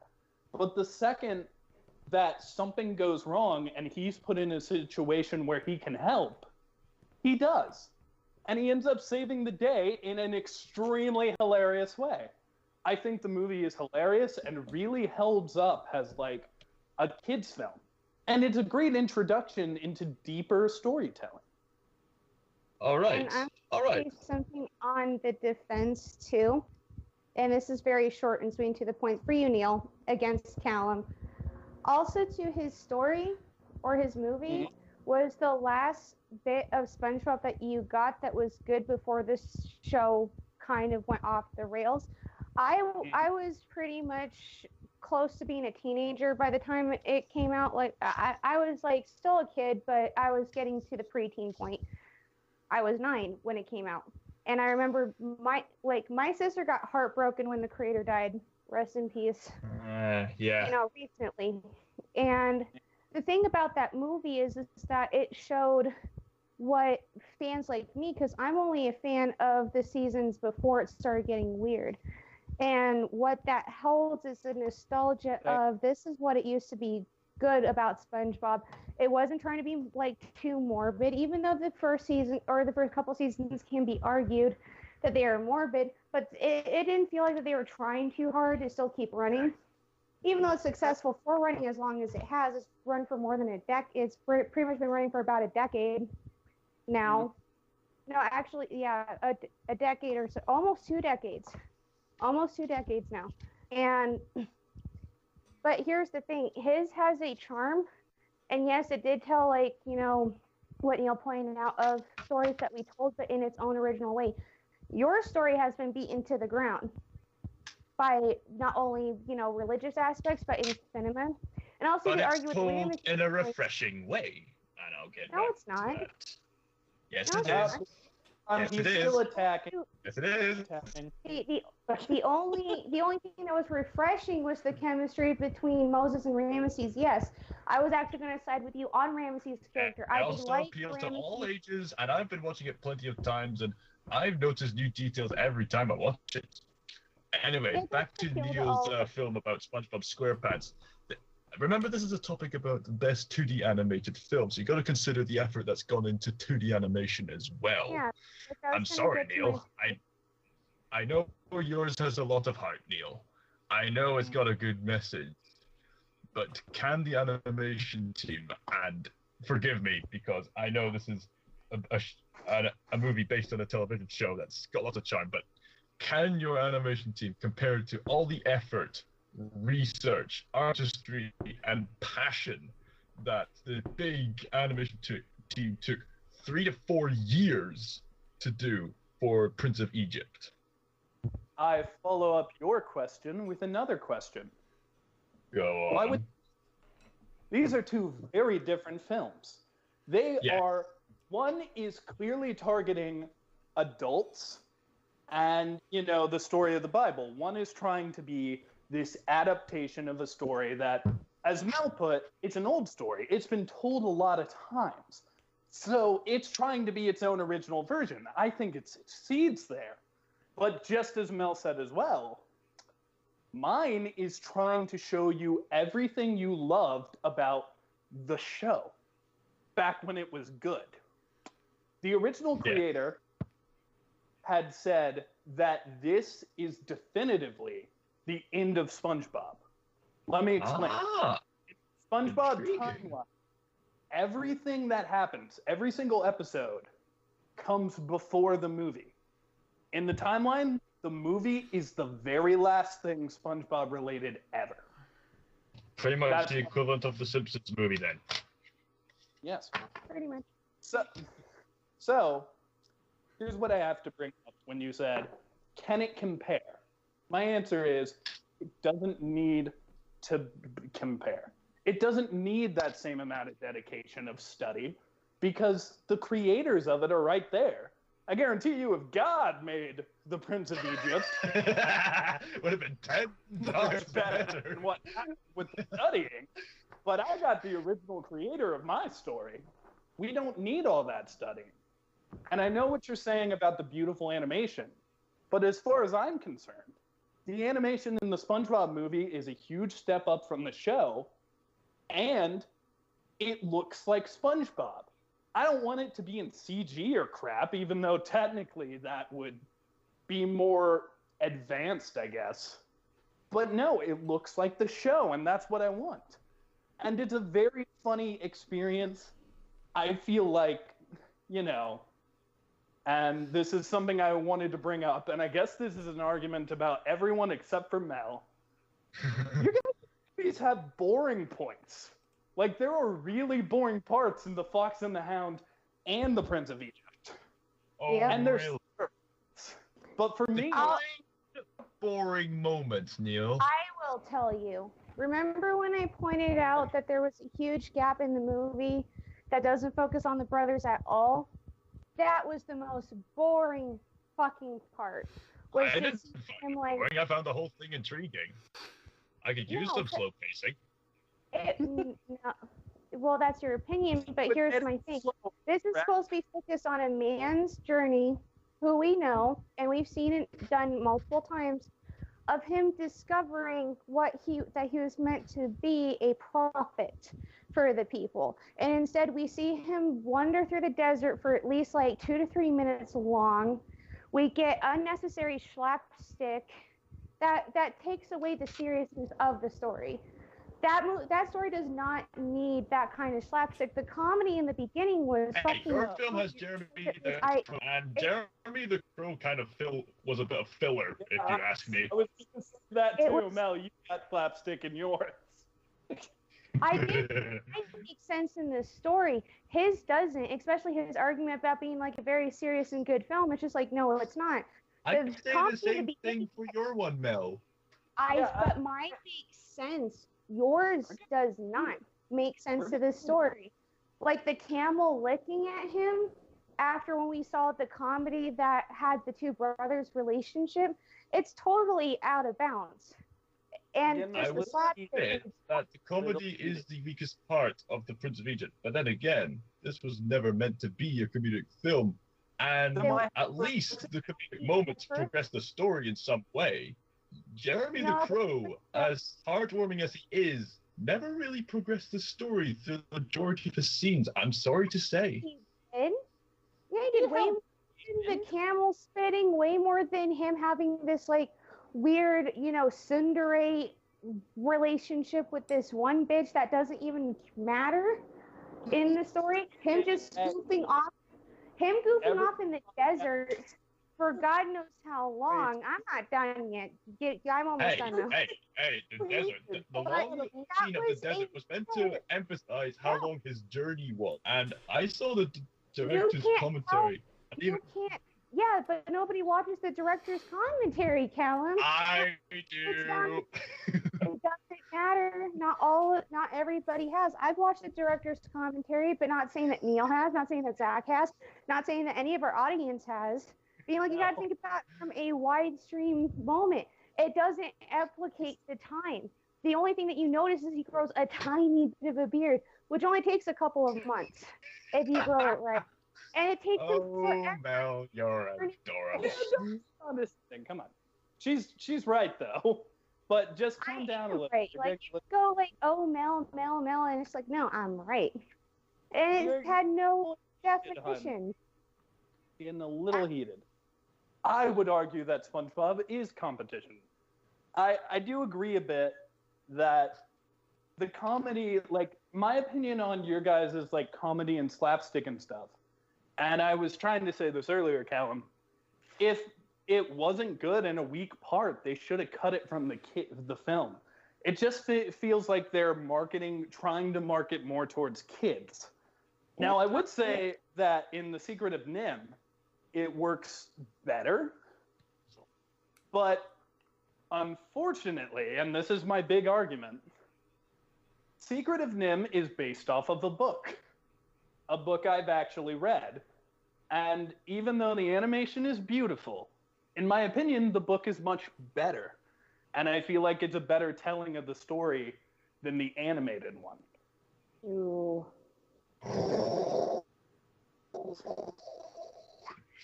Get good.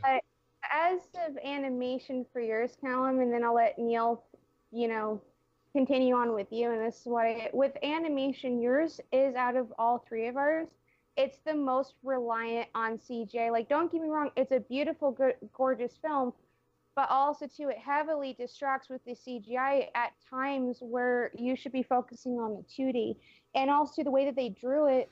And you can argue that it's supposedly a story or movie for all ages. It's not. I watched that when I was young, and I didn't get it until I was older. Like, the only things I will tell you enjoying, like most kids do, is I enjoyed most of the musical parts. When there weren't any songs, I was bored as a kid. Yeah, otherwise it was I wasn't bored as a kid. I enjoyed the vast majority of it as a kid, and I enjoy it even more as an adult. So there. Yeah. Oh, dude. But that's your opinion, but it doesn't apply to everybody, and it wasn't targeted towards children. You can argue that the crappy quote unquote sequel, Joseph King of Dreams, is more catering towards That children. was a prequel, and that was direct to video, and nowhere near this. But my point still is because it was direct to VHS and DVD, and it was more of a lighter tone. That one makes sense that it would have replicated all ages. Whereas the Prince of Egypt was told in a dark way. It wasn't appealing to every child. Like, you could personally have enjoyed it as a kid, but not every kid was on board with it at first. Like I said, when I was a kid, I liked the movie fine-ish. The only part that stuck out to me was the good musical parts, because not all of the musical parts are good, and I recognize that more as an adult, and I understood it better when I was an adult. But that's because, like, as much as you say it's catering towards, Niels is catering to all audiences. Like, even if you're not a child, like with me, I was 9 when the show first came out, and what? I said it's catering to all audiences, but there is a focus on children. Yeah, but that's where I was getting to my point, being like, I first watched the show when I was 9 years old, because that's when it came out. And I watched it 4 or so.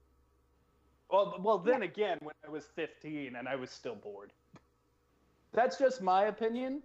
Callum, you're relying a bit on your opinion for your arguments. But I will say this, and this is the last thing I will say that is Prince of Egypt related, because I feel like I've argued my little heart out. I think we need to move on to Zach's. We haven't heard much from Zach, but I think Zach's got a good example now. I'm going after but, Zach. But we all need to decide who won in this argument. So go ahead, Neil. Well, the last thing I'll say about the Prince of Egypt, and then I will move on to Zach, is I feel like it is a very good movie with time. Like, once you get older, it's a good tale. And I think it, I know that, we had some big hitters like SpongeBob SquarePants. That's a huge hitter. And, of course, The Secret of NIMH and Fox and the Hound. But I do think that Prince of Egypt is just as good as those films. But when the question of best comes up, that's when I start to sway, because the best thing should have to offer to all audiences. And in my opinion, when I was a kid, I can only argue my opinion. I was bored, and a lot of the people I was around were bored. I know there's Not my people. But it's a lot of talking. Like, it's just so much talking. For some reason, me and my friends weren't bored by it. Well, but that's what he meant, that you're heavily relying on your opinion. Isn't that what arguments are about? Relying on opinions? Not always. Like, you still have to bring up some points to the table, but you're a little more opinion than fact, buddy. Like I'm not saying you're saying my friend. Like, for example, you keep saying my friends or I didn't view it this way, but that's why I was trying to tell you, being like, not everyone is you. Yeah, like, you gotta rely on other audience. So, like, we're not trying to. When you come back to me, I'll consider thinking about other people, and I didn't even get started on some of the more subtler details, like the facial expressions being the best 2D animated film. We didn't really go into much detail about the animation quality, but anyway, moving on. Okay, I'm gonna go after Zach now because he's been pretty quiet. But Callum, just realized I love you, and I'm not trying to attack you. I don't want you to feel uncomfortable. I love you. You're my best friend. All right, time to go destroy Zach now. So is Callum and you still huge contenders in this? I feel like Callum and his argument was pretty good. He had a lot of defenses, and I think he did pretty good. We're just holding off of whether if he's still in this or not. the only way to not be a part of it anymore, Mel, is to like disqualify yourself. And if Callum thinks he can win it, he doesn't have to disqualify himself. But now to move on to you, Zach. I mean, you gotta admit, The Fox and the Hound is pretty slow.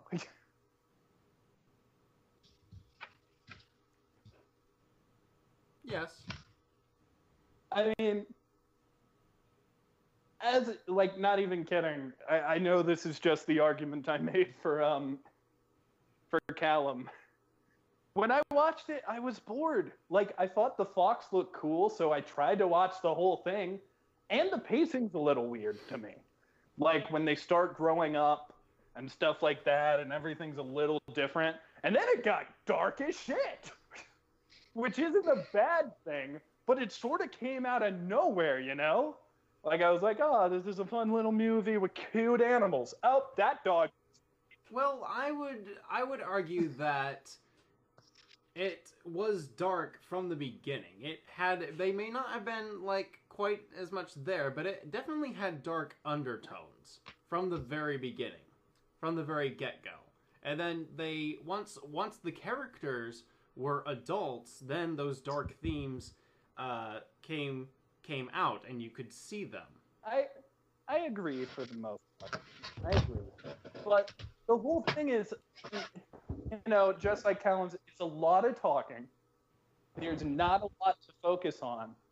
And the problem is, whereas Callum's was definitely targeting like a group of people and adults, yours was targeting kids. Like in the advertisements, they tried to make it look like this fun movie with a fox and a dog. Zach, can you tap me in? I'm going to defend you, buddy. Okay. Well, and here's the thing. Yes, we both said that the two were predominantly very slow, but unlike Callum's was a lot of mature adult conversation, where as a kid you can't really like identify with. Whereas with Zach's, on the other hand, it was actually, the pacing makes sense of why it was, because it's like you get to see how their lives were, like, and he is right on the dark undertones. Like, you get that from the very beginning, like almost Bambi-ish quality, where it's like you don't see the death on screen, but you see that, you know, the other animals witness Todd's mom's death, and that here's this poor baby fox who has no mother now, and they have to find a way of taking care of him, where yes, it may become lighter later for a little bit, but the dark undertones are there, because it's like, here's this woman who's at odds with this, you know, this bigot, and you can also argue that caters to adults too. There's adults that don't agree with everything, and yeah, it may cater more to children, but it's one that even adults can identify with and needs to watch when they get older to remind themselves. And it's done. And the pacing makes more sense than in Callum's, whereas Callum's, like, there's unnecessary filler, whereas with his, it's more inclined to the story. Callum. You really want to take out Callum? I don't want to take out Callum. I'm being factual here. Callum is the other big threat, and you're trying to take Callum out. I'm not.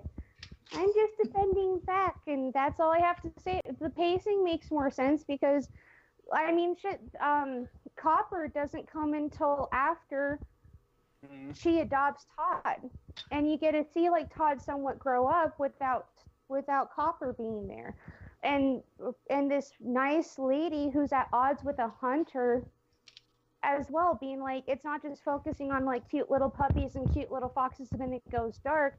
The whole entire undertone is dark because it's dealing with differences, it's dealing with segregation and bias from the beginning. So yeah, it may be light for a little bit, but the tones are still there. Like, just look at the way the two human adults talk to one another. Like, they're at such odds with each other that you wonder, you know, if they're ever going to see eye to eye, which makes their situation the more tragic. I see that, but I still feel like it has a pacing issue. Like, It doesn't. a lot of the stuff just comes out of nowhere. It feels like there isn't a lot of setup. And, they don't, like, I get that they spend a lot of time developing the friendship between the Fox and the Hound, and to extension, like, their own individual personalities. But also, they don't focus that friendship enough, where, like, I'm like, oh, these two would totally come back together as adults. They would totally get past this. No, I feel like they focus a little more on, how things has changed, which I think they should do. But then when the stuff does start going back together, it feels a little forced to me. Really, I think it's a perfect fitting, especially from Copper goes away again to go hunting, and they don't see each other again until they're older, where it's awkward, and then it takes, Copper's mentor to get hit, and him assuming it was Todd's fault.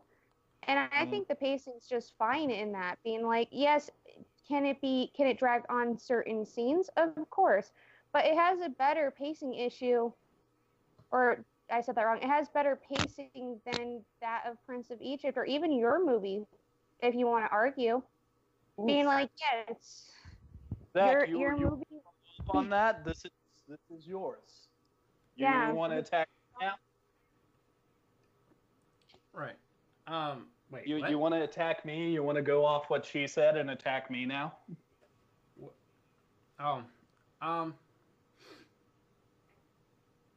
Well, again, I mean, it's hard for me to attack you, seeing as how I haven't seen your movie of choice. Well, think about the things I've said. Whoever wins is based on the argument. So think about the things I've said and argue against that. I mean, for example, I could pick a better film, and Mel could pick something that was, in her opinion, better, but not many other people would think it was better. But if she had the better argument, she would win. Exactly. Because I listened to their points and I listened to mine. That's, you don't have to see any of these movies to be able to argue. We had a conversation about anime, and I was well out of my water, but I was able to defend myself a bit.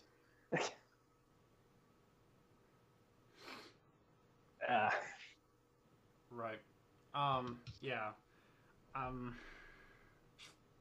Well, compared to the show, then, if you see problems with the show, I'll help you through this.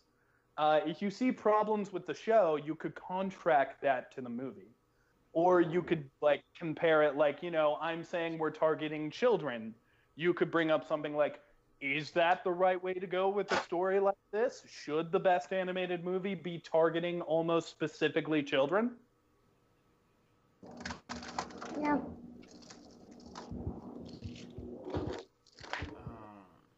Look, I'm sorry, guys. I don't know. I'll not great. I'll help you with this one. So just to play off what Neil just said and tried helping me out with, I don't think that what makes an anime movie defiant should not just be targeted, kind of what I argued with Callum, is it shouldn't be targeted to just one demographic.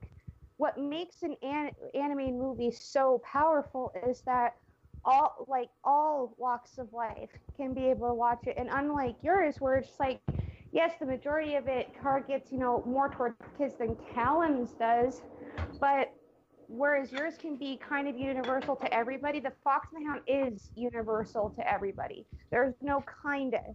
It's like what I said before. It's a story that you can watch to get the message, even when you're an adult.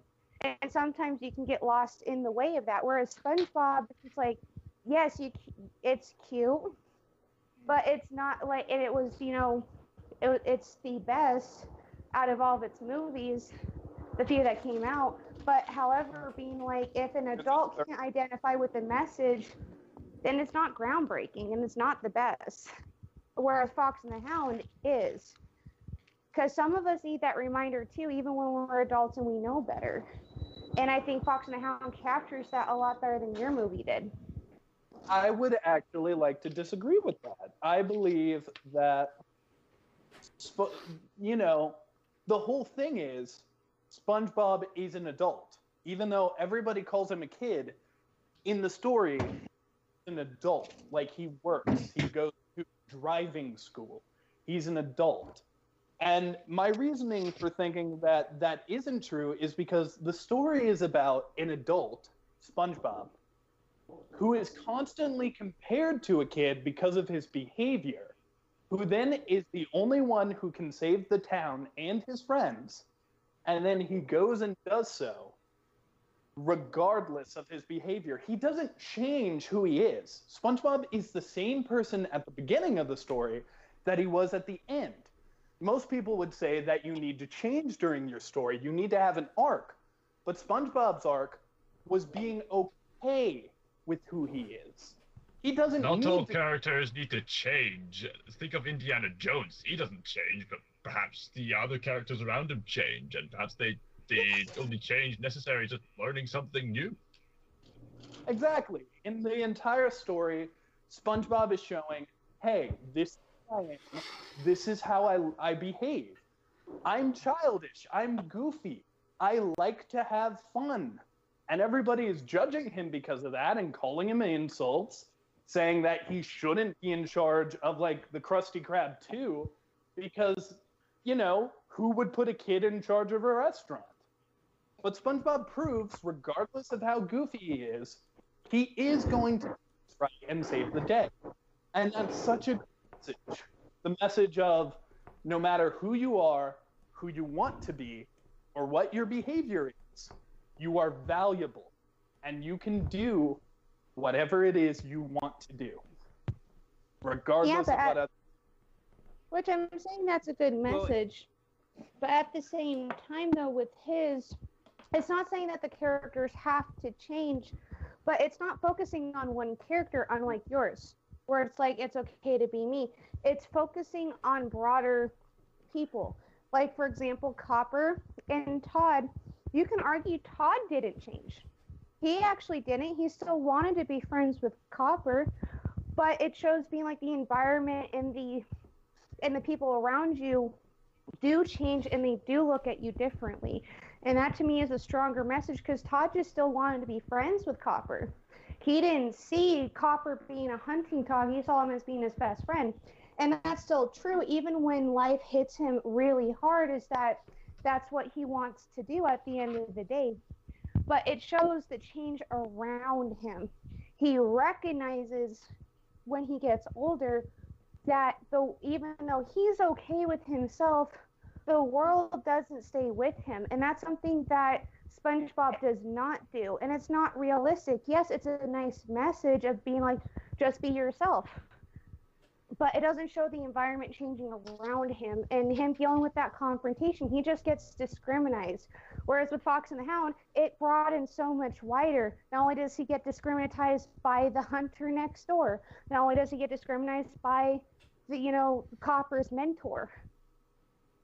It's also to Copper too, and even his owner, because the owner recognized being like, it was fine taking care of you when you were young, but you're at the end of the day a wild animal.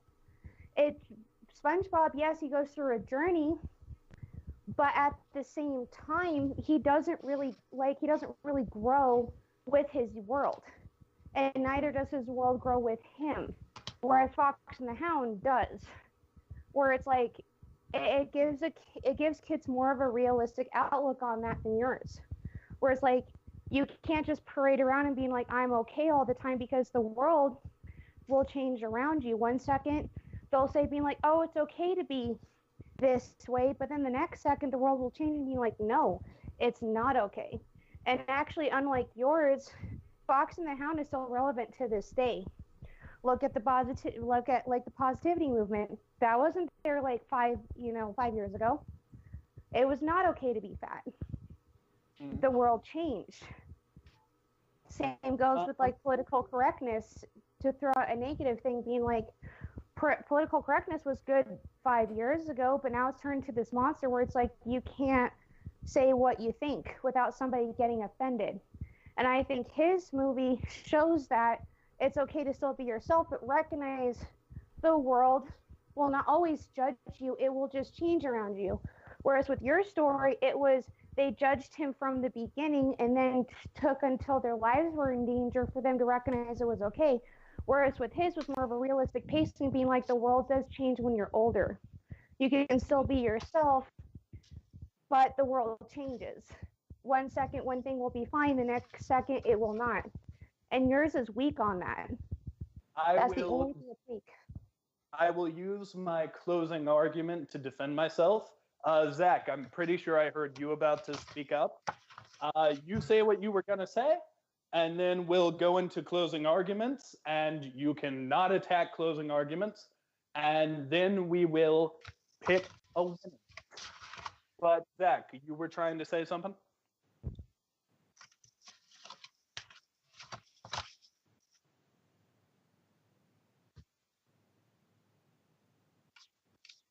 Mm-hmm.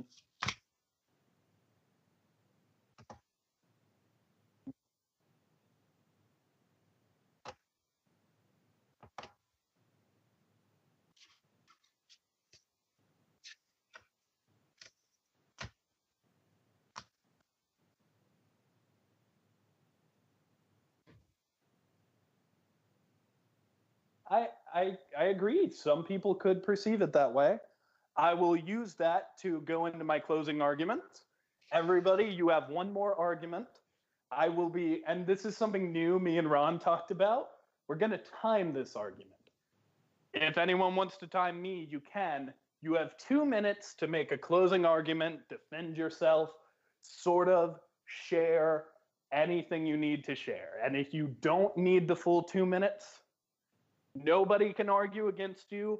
If you would like to make an argument against them, you can, and they can choose to defend themselves in their closing argument. But this is sort of the end. We're winding down here. So I'll start with mine. I got 2 minutes if anyone wants to time it. I agree. I think it would be like that. Like, I think it could be, oh, you have bad behavior and I'm telling you don't change. But in the story, we clearly see that SpongeBob goes in the pursuit of helping somebody else, you know? He's advertising goodness towards people.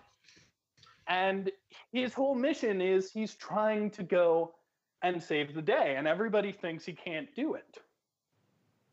And of course, Patrick is there, and if you ask Ronald Smith, Patrick fucks everything up, and that's what he does. But I believe that SpongeBob the movie, at least the first one, can extend to those audiences. You do see the world around him change, in the sense that it literally becomes like an apocalyptic place, for lack of a better word. Like, Plankton has fully taken control. The entire environment is different. And SpongeBob is leaving Bikini Bottom. He has to go to Shell City. He's going to places he's never been before, places he's never been prepared to go to, with pretty much nothing except for a car and a bag of magical wind that Patrick ends up wasting. But through the power of several things, through the power of friendship and relying on each other, through just his own antics of his personality and the bravery he shows in the situation, and of course, David Hasselhoff, he is able to not only save the day, but save the day in his way. No arguments yet? Oh, that's a time? All right, I finished. Yep. Save the day in his way were my final words.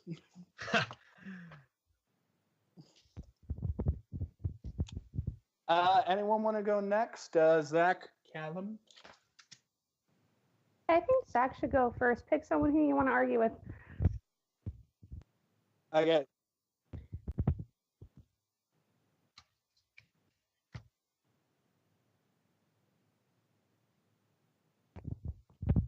Oh, also, since I realize nobody else is going to give up, if need be, I will throw in the... If no one else chooses to give up, I will throw in the towel. No, I think if no one chooses to give up, then we should all do a unanimous vote between two. And the Okay. unanimous one forfeits by the default.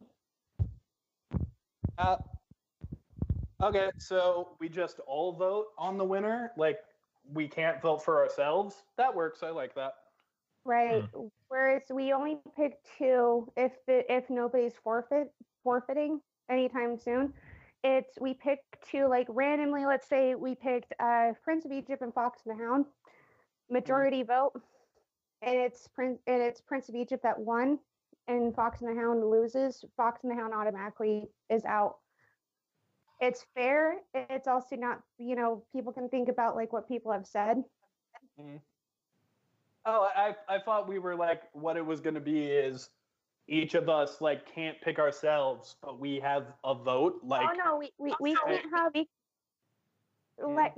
We can all still vote. It's just you can't really vote for yourself. So if you had to choose, so we're voting for the winner, right? But we'll figure this out later. Go ahead, Zach.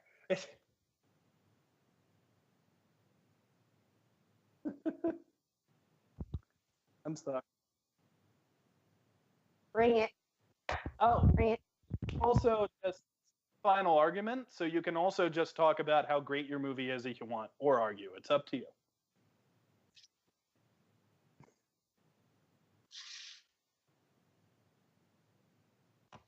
I'll try to be gentle. So go ahead. You can't defend.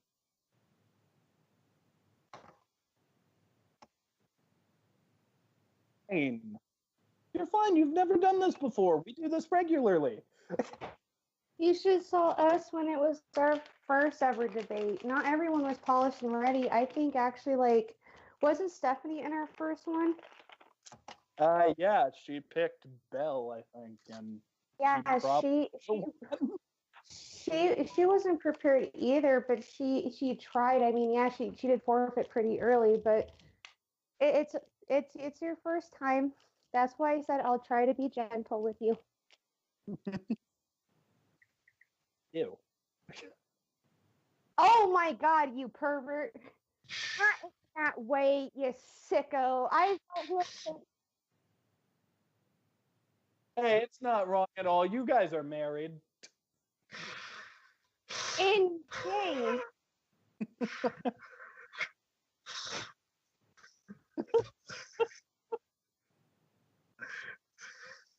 I thought I was the pervert of the group. Yeah, every time you say that, like, your mind is dark, Mal, just remember this.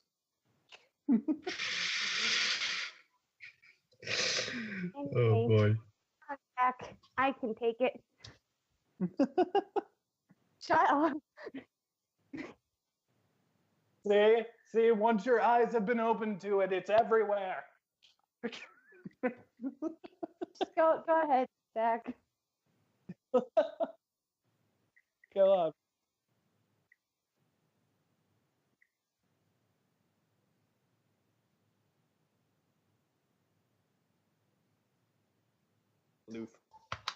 Bluth. Mm-hmm.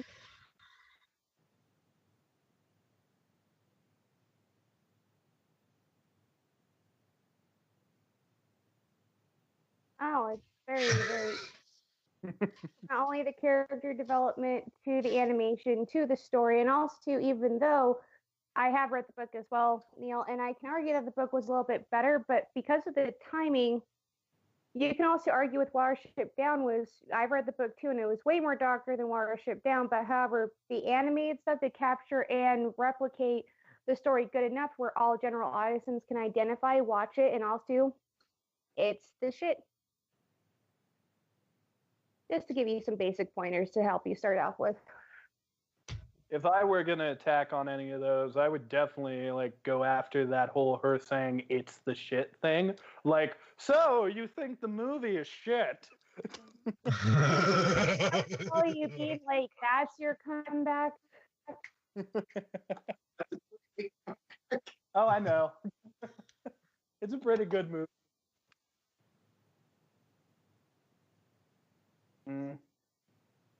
But you have a Disney movie.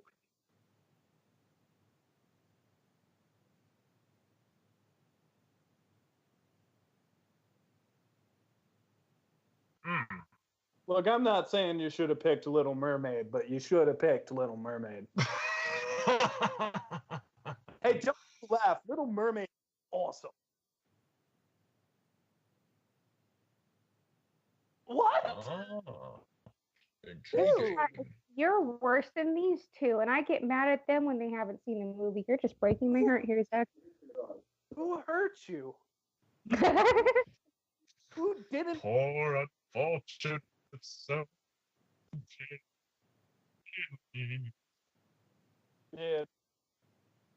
Dude, I had to watch Mermaid at age 15 because I had never seen it, and I was like, oh, I want to see every Disney movie.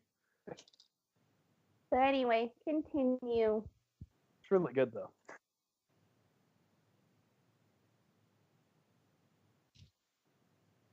If you want, you can throw in the towel. Let that him is at least fight. Like, let him finish. Like, the last thing he said was The Fox and Hound came from the dark ages of Disney, and which caught my interest.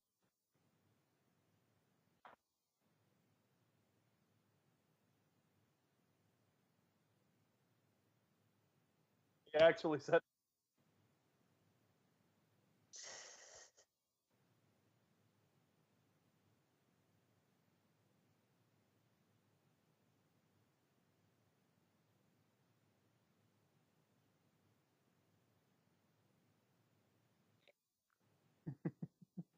Dude, you're cool. Good.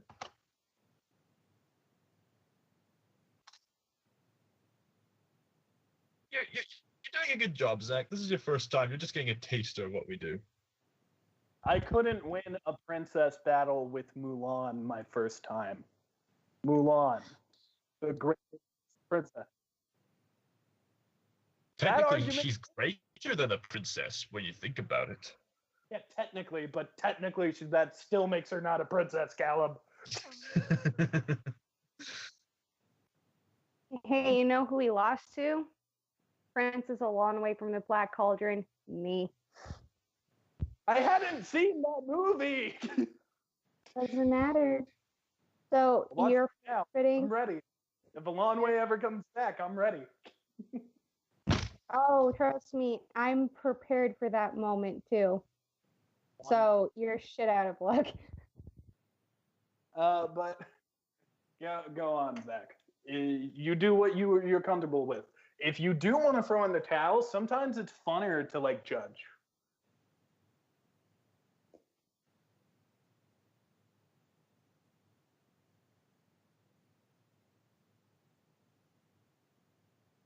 I will tell you, this does mean you have to pick the winner.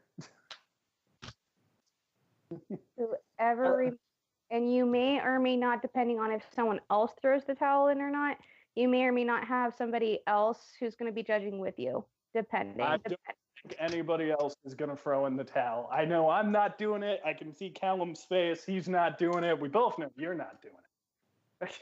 Well, it's because I already know I've already won this argument. I'm just waiting for you guys to actually come at me. I haven't even got started yet. Well, you got to do your final argument. Whoever wants to go next can go next. But you have 2 minutes, and I will be timing. I'll go at 2. If I'm going next, that is. Anyone want to go next?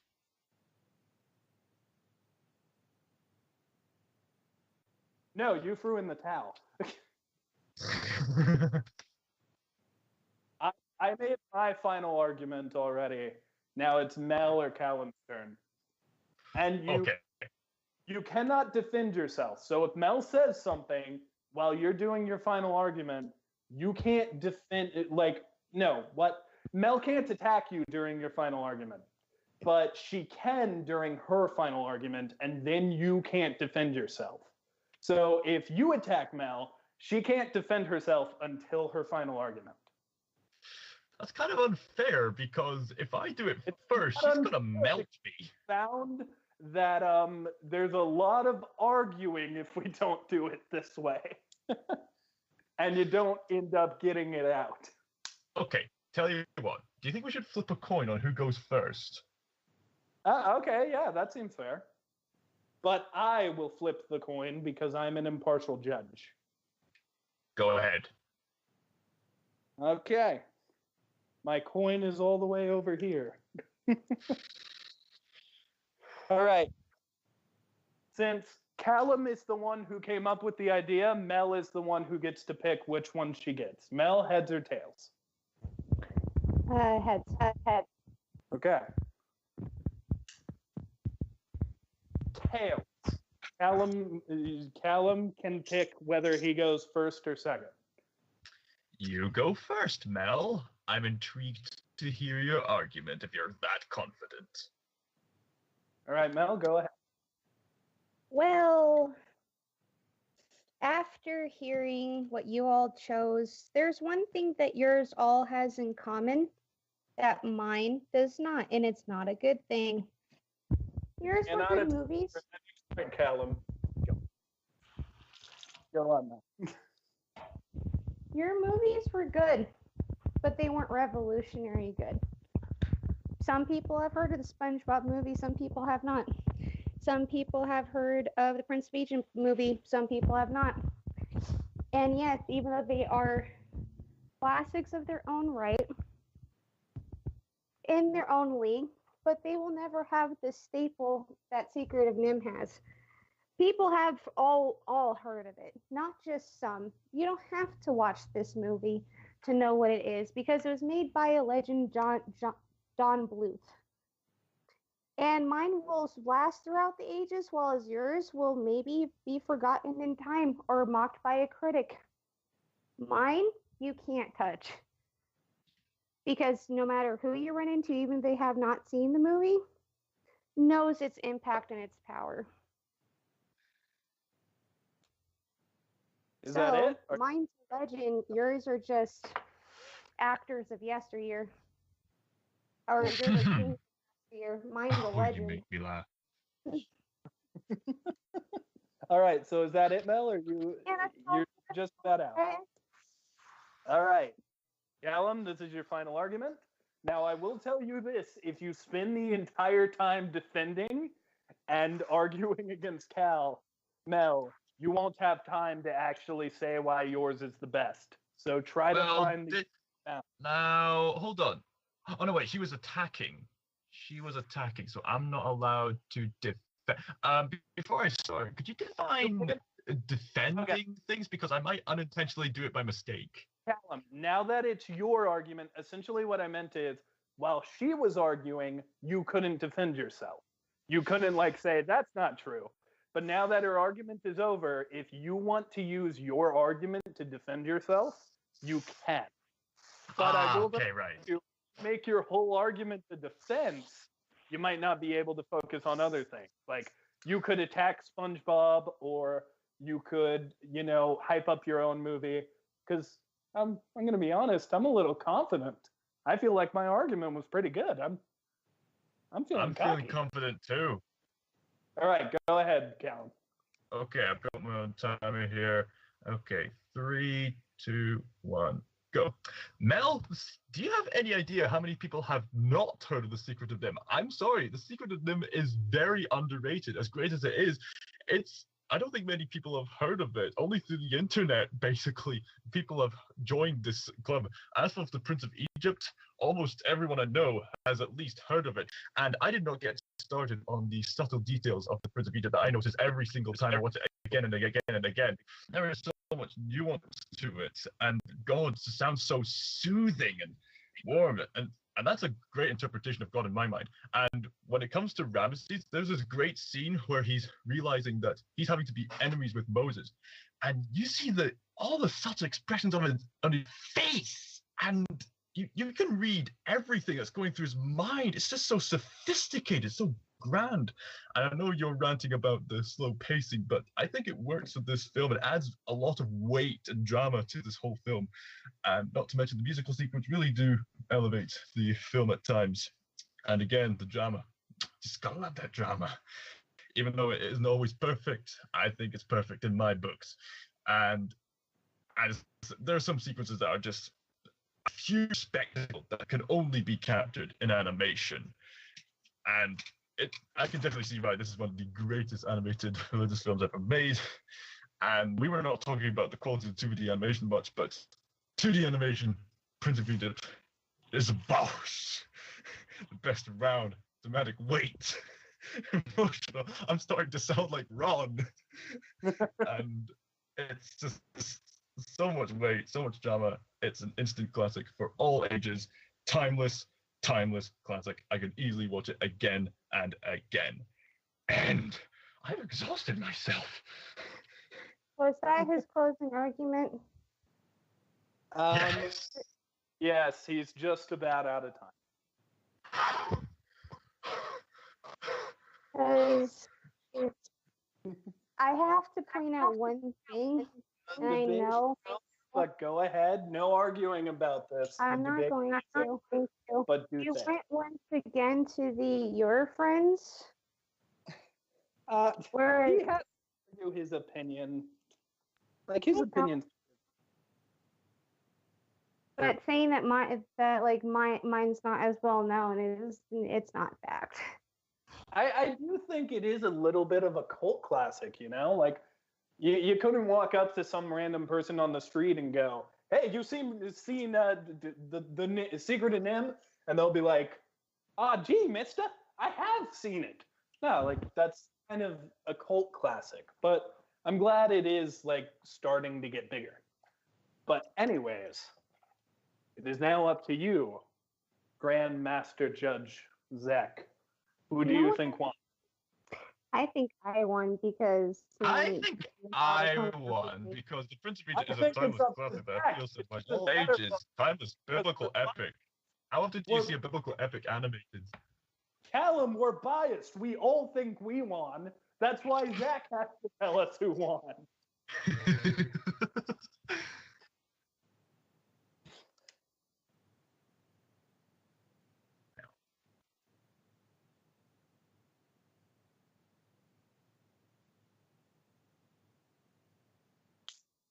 You're in charge.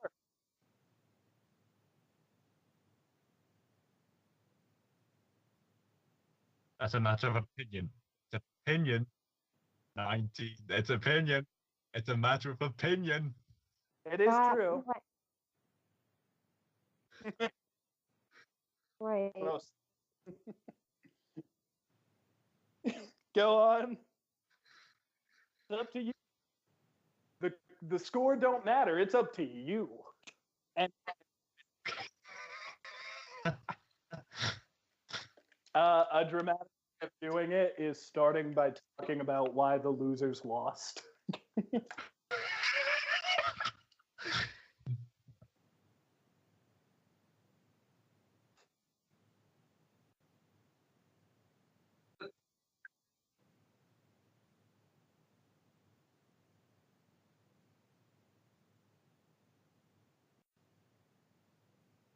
Ooh, you're saying it's forgettable. Maybe Zach. Maybe Zach isn't the best person to see it. Like, sorry, Zach. What? Callum, he's the judge. I'm sorry. It's okay. I want SpongeBob to win too. It's okay.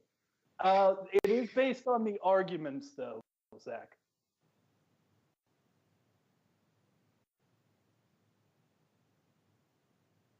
Who lived in a pineapple under the sea?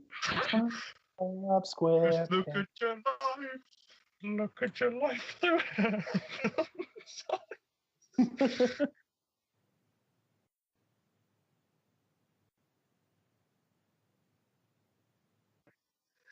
He is literally the perfect person to show you that show. He loves that thing. Don't worry, there can be miracles, Zach. There can be miracles.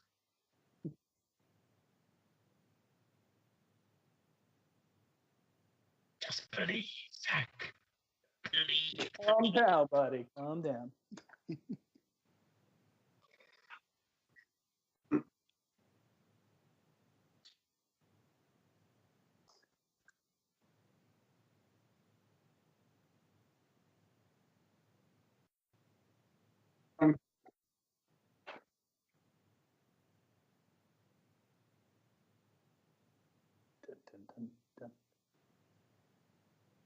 Dun, dun, dun, dun, dun.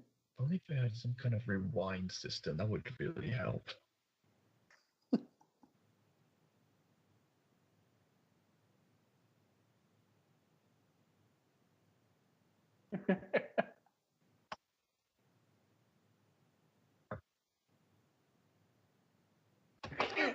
Yeah, anticipation is killing. You're not gonna hurt anybody's feelings. It's okay. Just rip off the Band-Aid.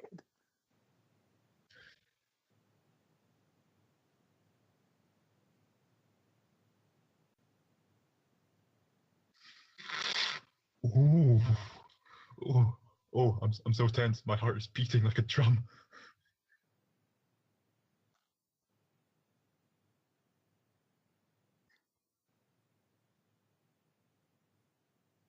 I'm breathing like a steam engine.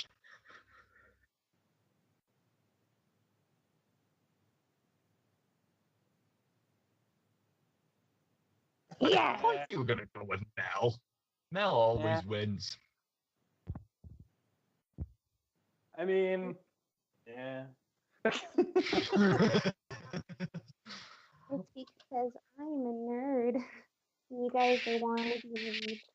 Although I will say this, she didn't win the one which I've seen her got the most emotional about, which was the most fucked up character.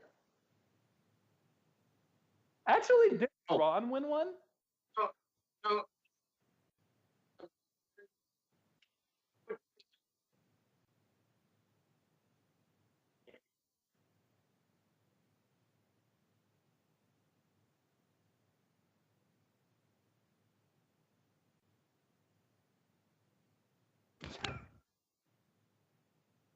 You're right. I couldn't name stuff about airplanes. Hey, Zach, you want to go ahead and name every single Power Ranger ever for me? Just go ahead and do that. I know you can.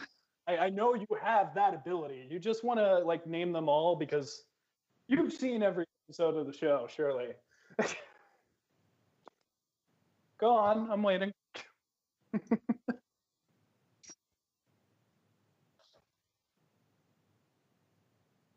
I'm agreeing with you, but I'm also saying, fuck you, I don't know anything about planes. But here's something I do know about.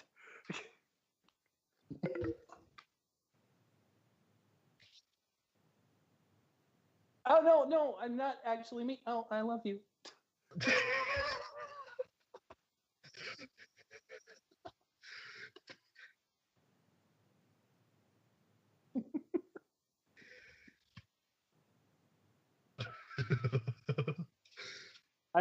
It might have infected me with the gay.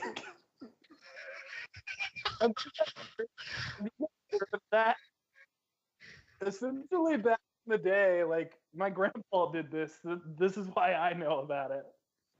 My grandpa wouldn't let me hang out with gay kids at school because he was convinced they would turn me gay. I mean, it wasn't an infectious thing. Like he said it as an infectious thing, but essentially I think he just didn't want them to hang out with me because they might influence me. But then again, gay people are awesome. I have several gay friends, and you know what? I know that's the racist defense saying you have a friend of that kind, but I actually do. So, yeah.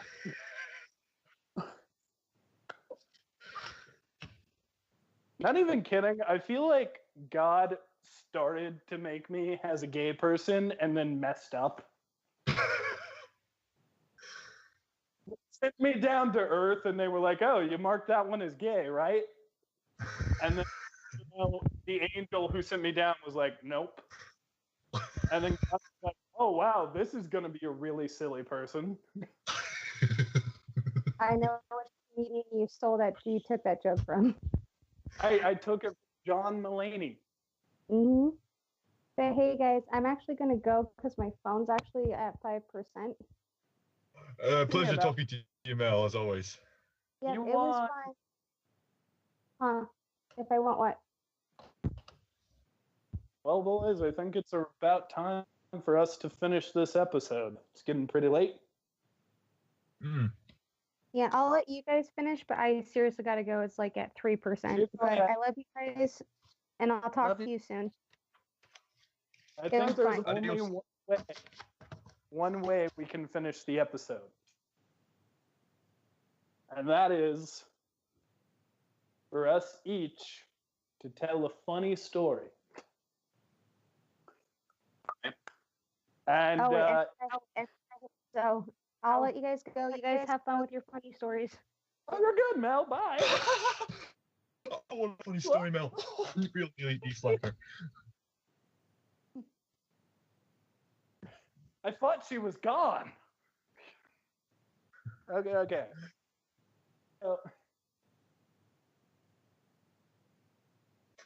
All right, I'll be telling a funny D&D story, but you can tell a funny story. It's up to you. Wait a minute. Before we start, did you guys go watch Mario Warfare? Oh boy. Yeah, I can't say that I have yet.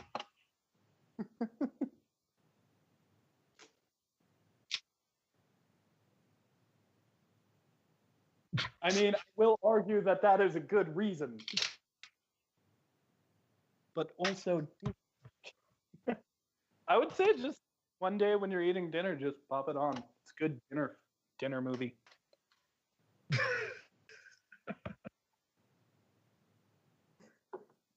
All right. Who wants to tell the funny story first? I think I will. So there was this one time when me and my family were in Paris. We were by the big white cathedral on top of the hill, and we were actually really near Picasso's old studio in the street, and we were just sitting eating the most sweet bread and the sweet strawberries.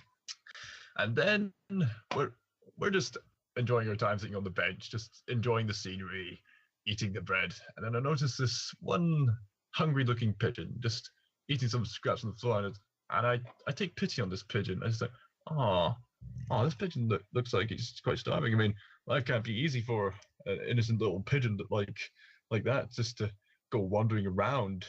So I have this breadcrumb in my hand, and I just thought, you know what? I'm feeling generous. Maybe I'll just toss this little breadcrumb to the pigeon, and he'll just help himself.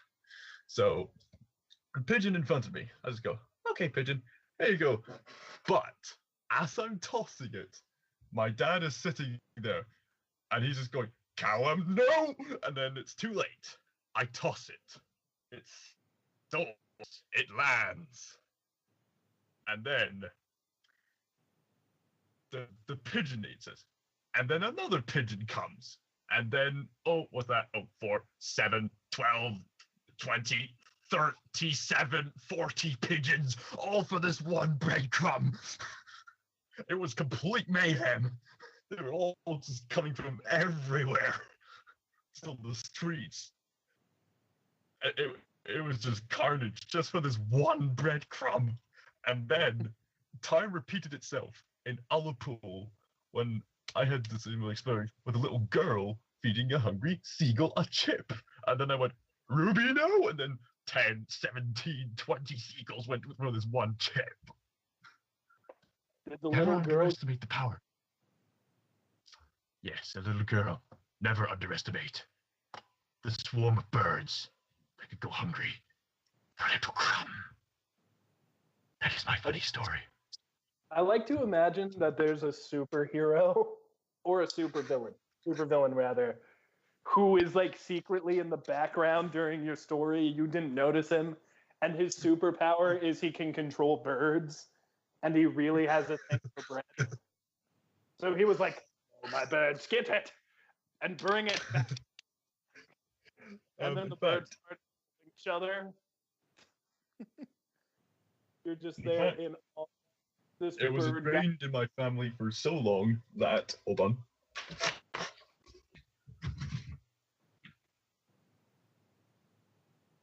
He's wearing red pants.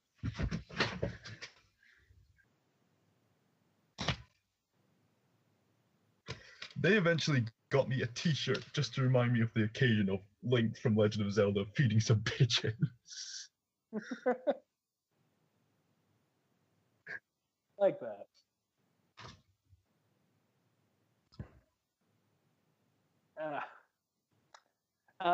Zach, you want to go next or should I? Do you want us to end on your story? Okay. Mm-hmm.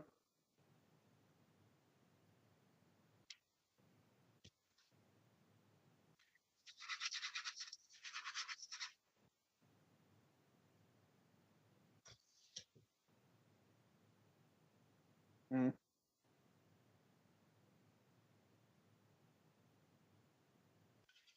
Yeah.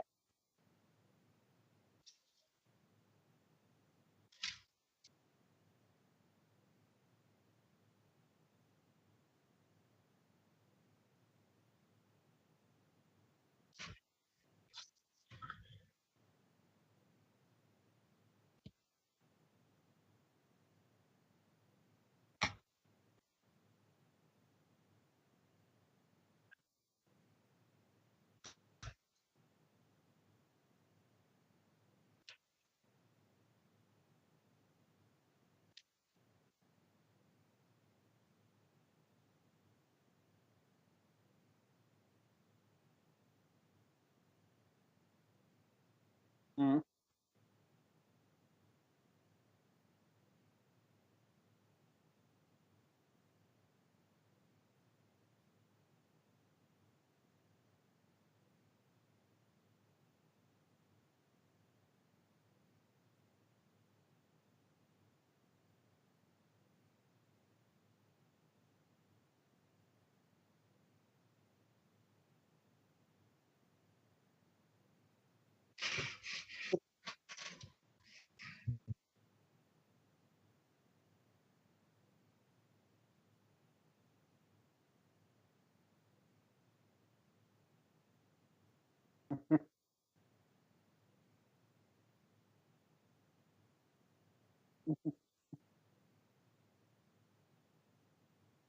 Uh,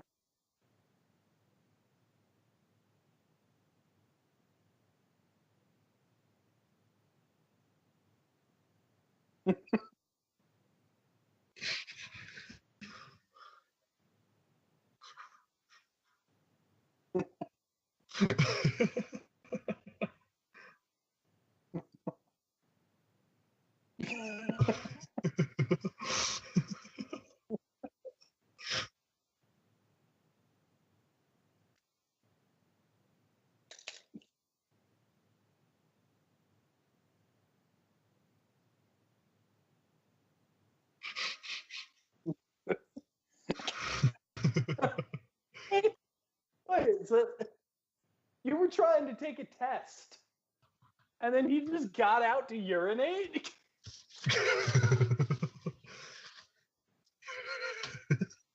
That's not. You should get bonus points, man. Just like boy. you're in the air, like, not even kidding. This is what I would do if I was a pilot and I was taking a test. I would fly into the air with my like instructor, and I would say, "You better give me an A, or I'm crashing into the harbor." And I'm not referencing Pearl Harbor. I mean like a water harbor. Like I'm gonna crash the plane in her lake. And then he'd be like, "No, you won't. You're not stupid." And then I'd do it and kill us both. Yeesh. If I can't have that A, no one can. That's quite a way to go to heaven. So, wait, how did you die? I set aside.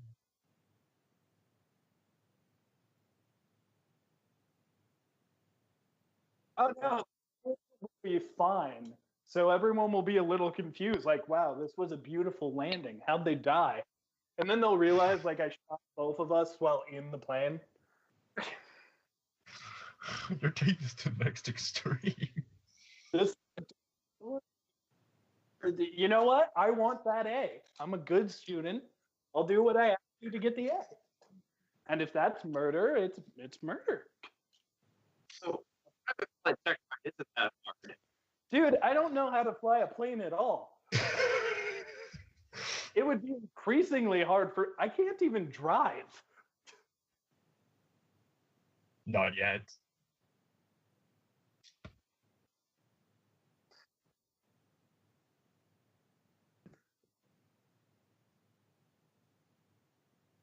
Yeah, you would, Zach. I can't. This is like right now, someone walks up to me and is like, "Hey, fly this plane. You'll be graded."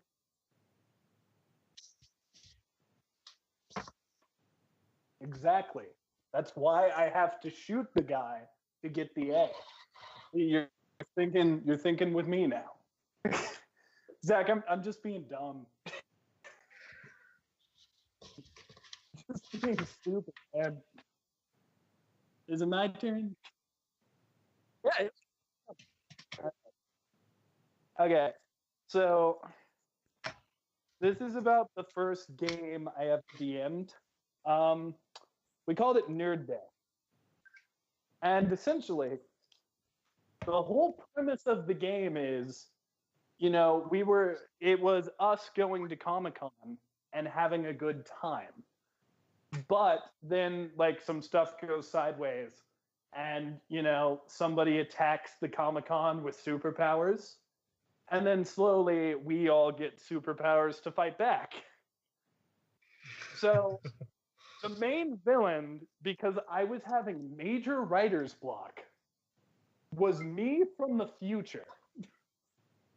And essentially, the whole thing was I was trying to stop Comic-Con from happening because, and I'm having writer's block this entire time. I can't think of a reason. So I'm like, the car explodes on the way home. We all die.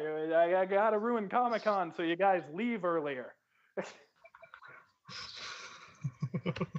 So the whole thing was I didn't want them to know it was because Neil, as a person, was with them.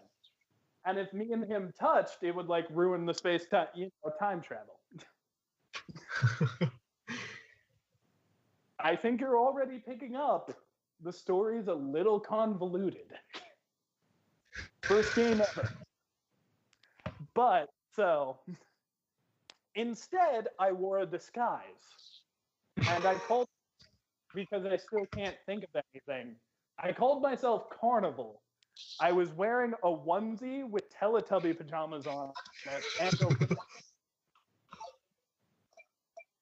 Yes, the cape was rainbow. Also, I had these big sunglasses. I looked like an idiot. I literally said, he looks like an idiot. No, actually what I said was, it looks like he got this disguise out of the trash. Because he did. So they start fighting the players, and it's revealed like, oh, we're trying to stop the car from exploding. We're good guys. And, slowly but surely, like, they end the game, and everybody leaves alive. However, the very next day, we actually went to Comic-Con. That was the reason for this game. We get there, and the first thing I see, I shit you not, you can't make this up, is a man in Teletubby pajamas.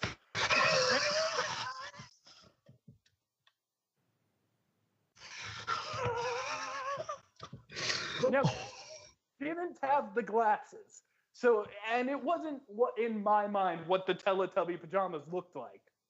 However, I want it to be known that I said the day before this happened, no, he's wearing Teletubby pajamas and a rainbow cape. So I just walk up to the guy and I go, hey, you're not me from the future, are you?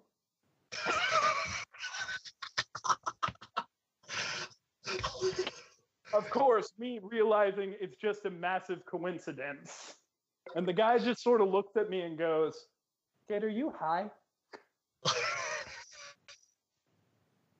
And I'm just looking at this man in Teletubby pajamas and a rainbow cape, questioning my sanity. And I just walk away. I just leave. Go enjoy Comic-Con. That's the end of the tale. It was weird, to say the least. God does have a sense of humor. I mean, it was really fucking weird. Like, I'm not gonna lie. We get there. I walk in the door. I pay for my ticket. Very first thing I see. Like, it was almost as if, like, fate had entwined us together.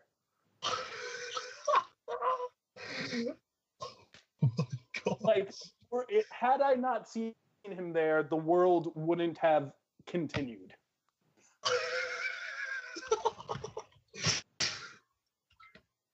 Oh my gosh. Wow, that is a great way to end the episode. I mean, we had a few good animated episodes in here, like Violin Nazis and that.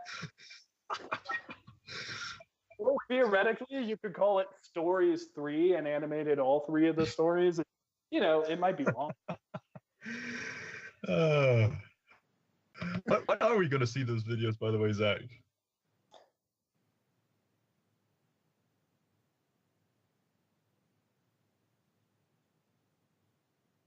Yeah, I'm just asking you. About what?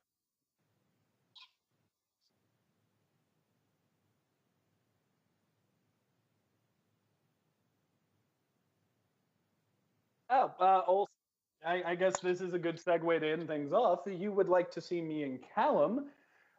We are in a show on my channel, Dr. Neiltopus, titled Reactaholics, and Callum has his own channel. Scott Weezer. Yeah, Scott Weezer. Yes. One more thing. When you're editing, if there were any bits with my parents walking in, if you can, just cut them out. Just if you can.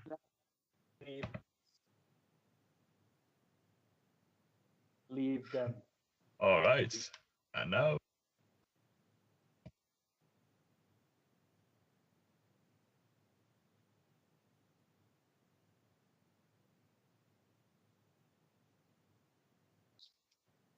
Okay.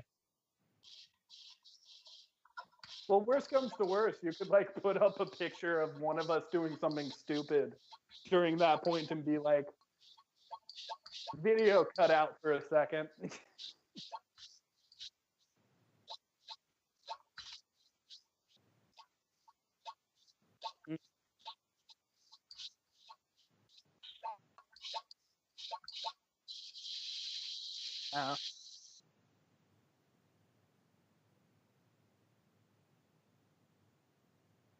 Okay.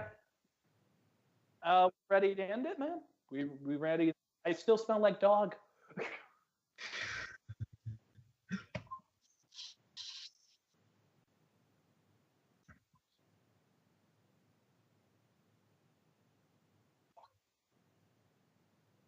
Jesus.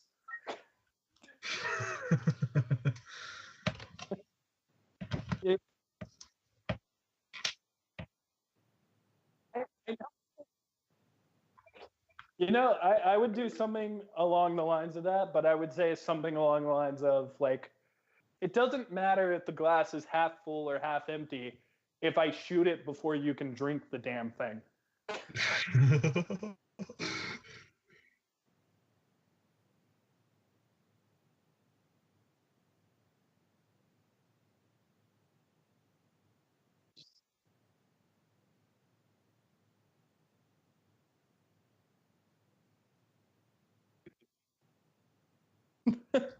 That is kind of a little lengthy. I would say something along the lines of, when life gives you lemons, what the hell, where did these lemons come from?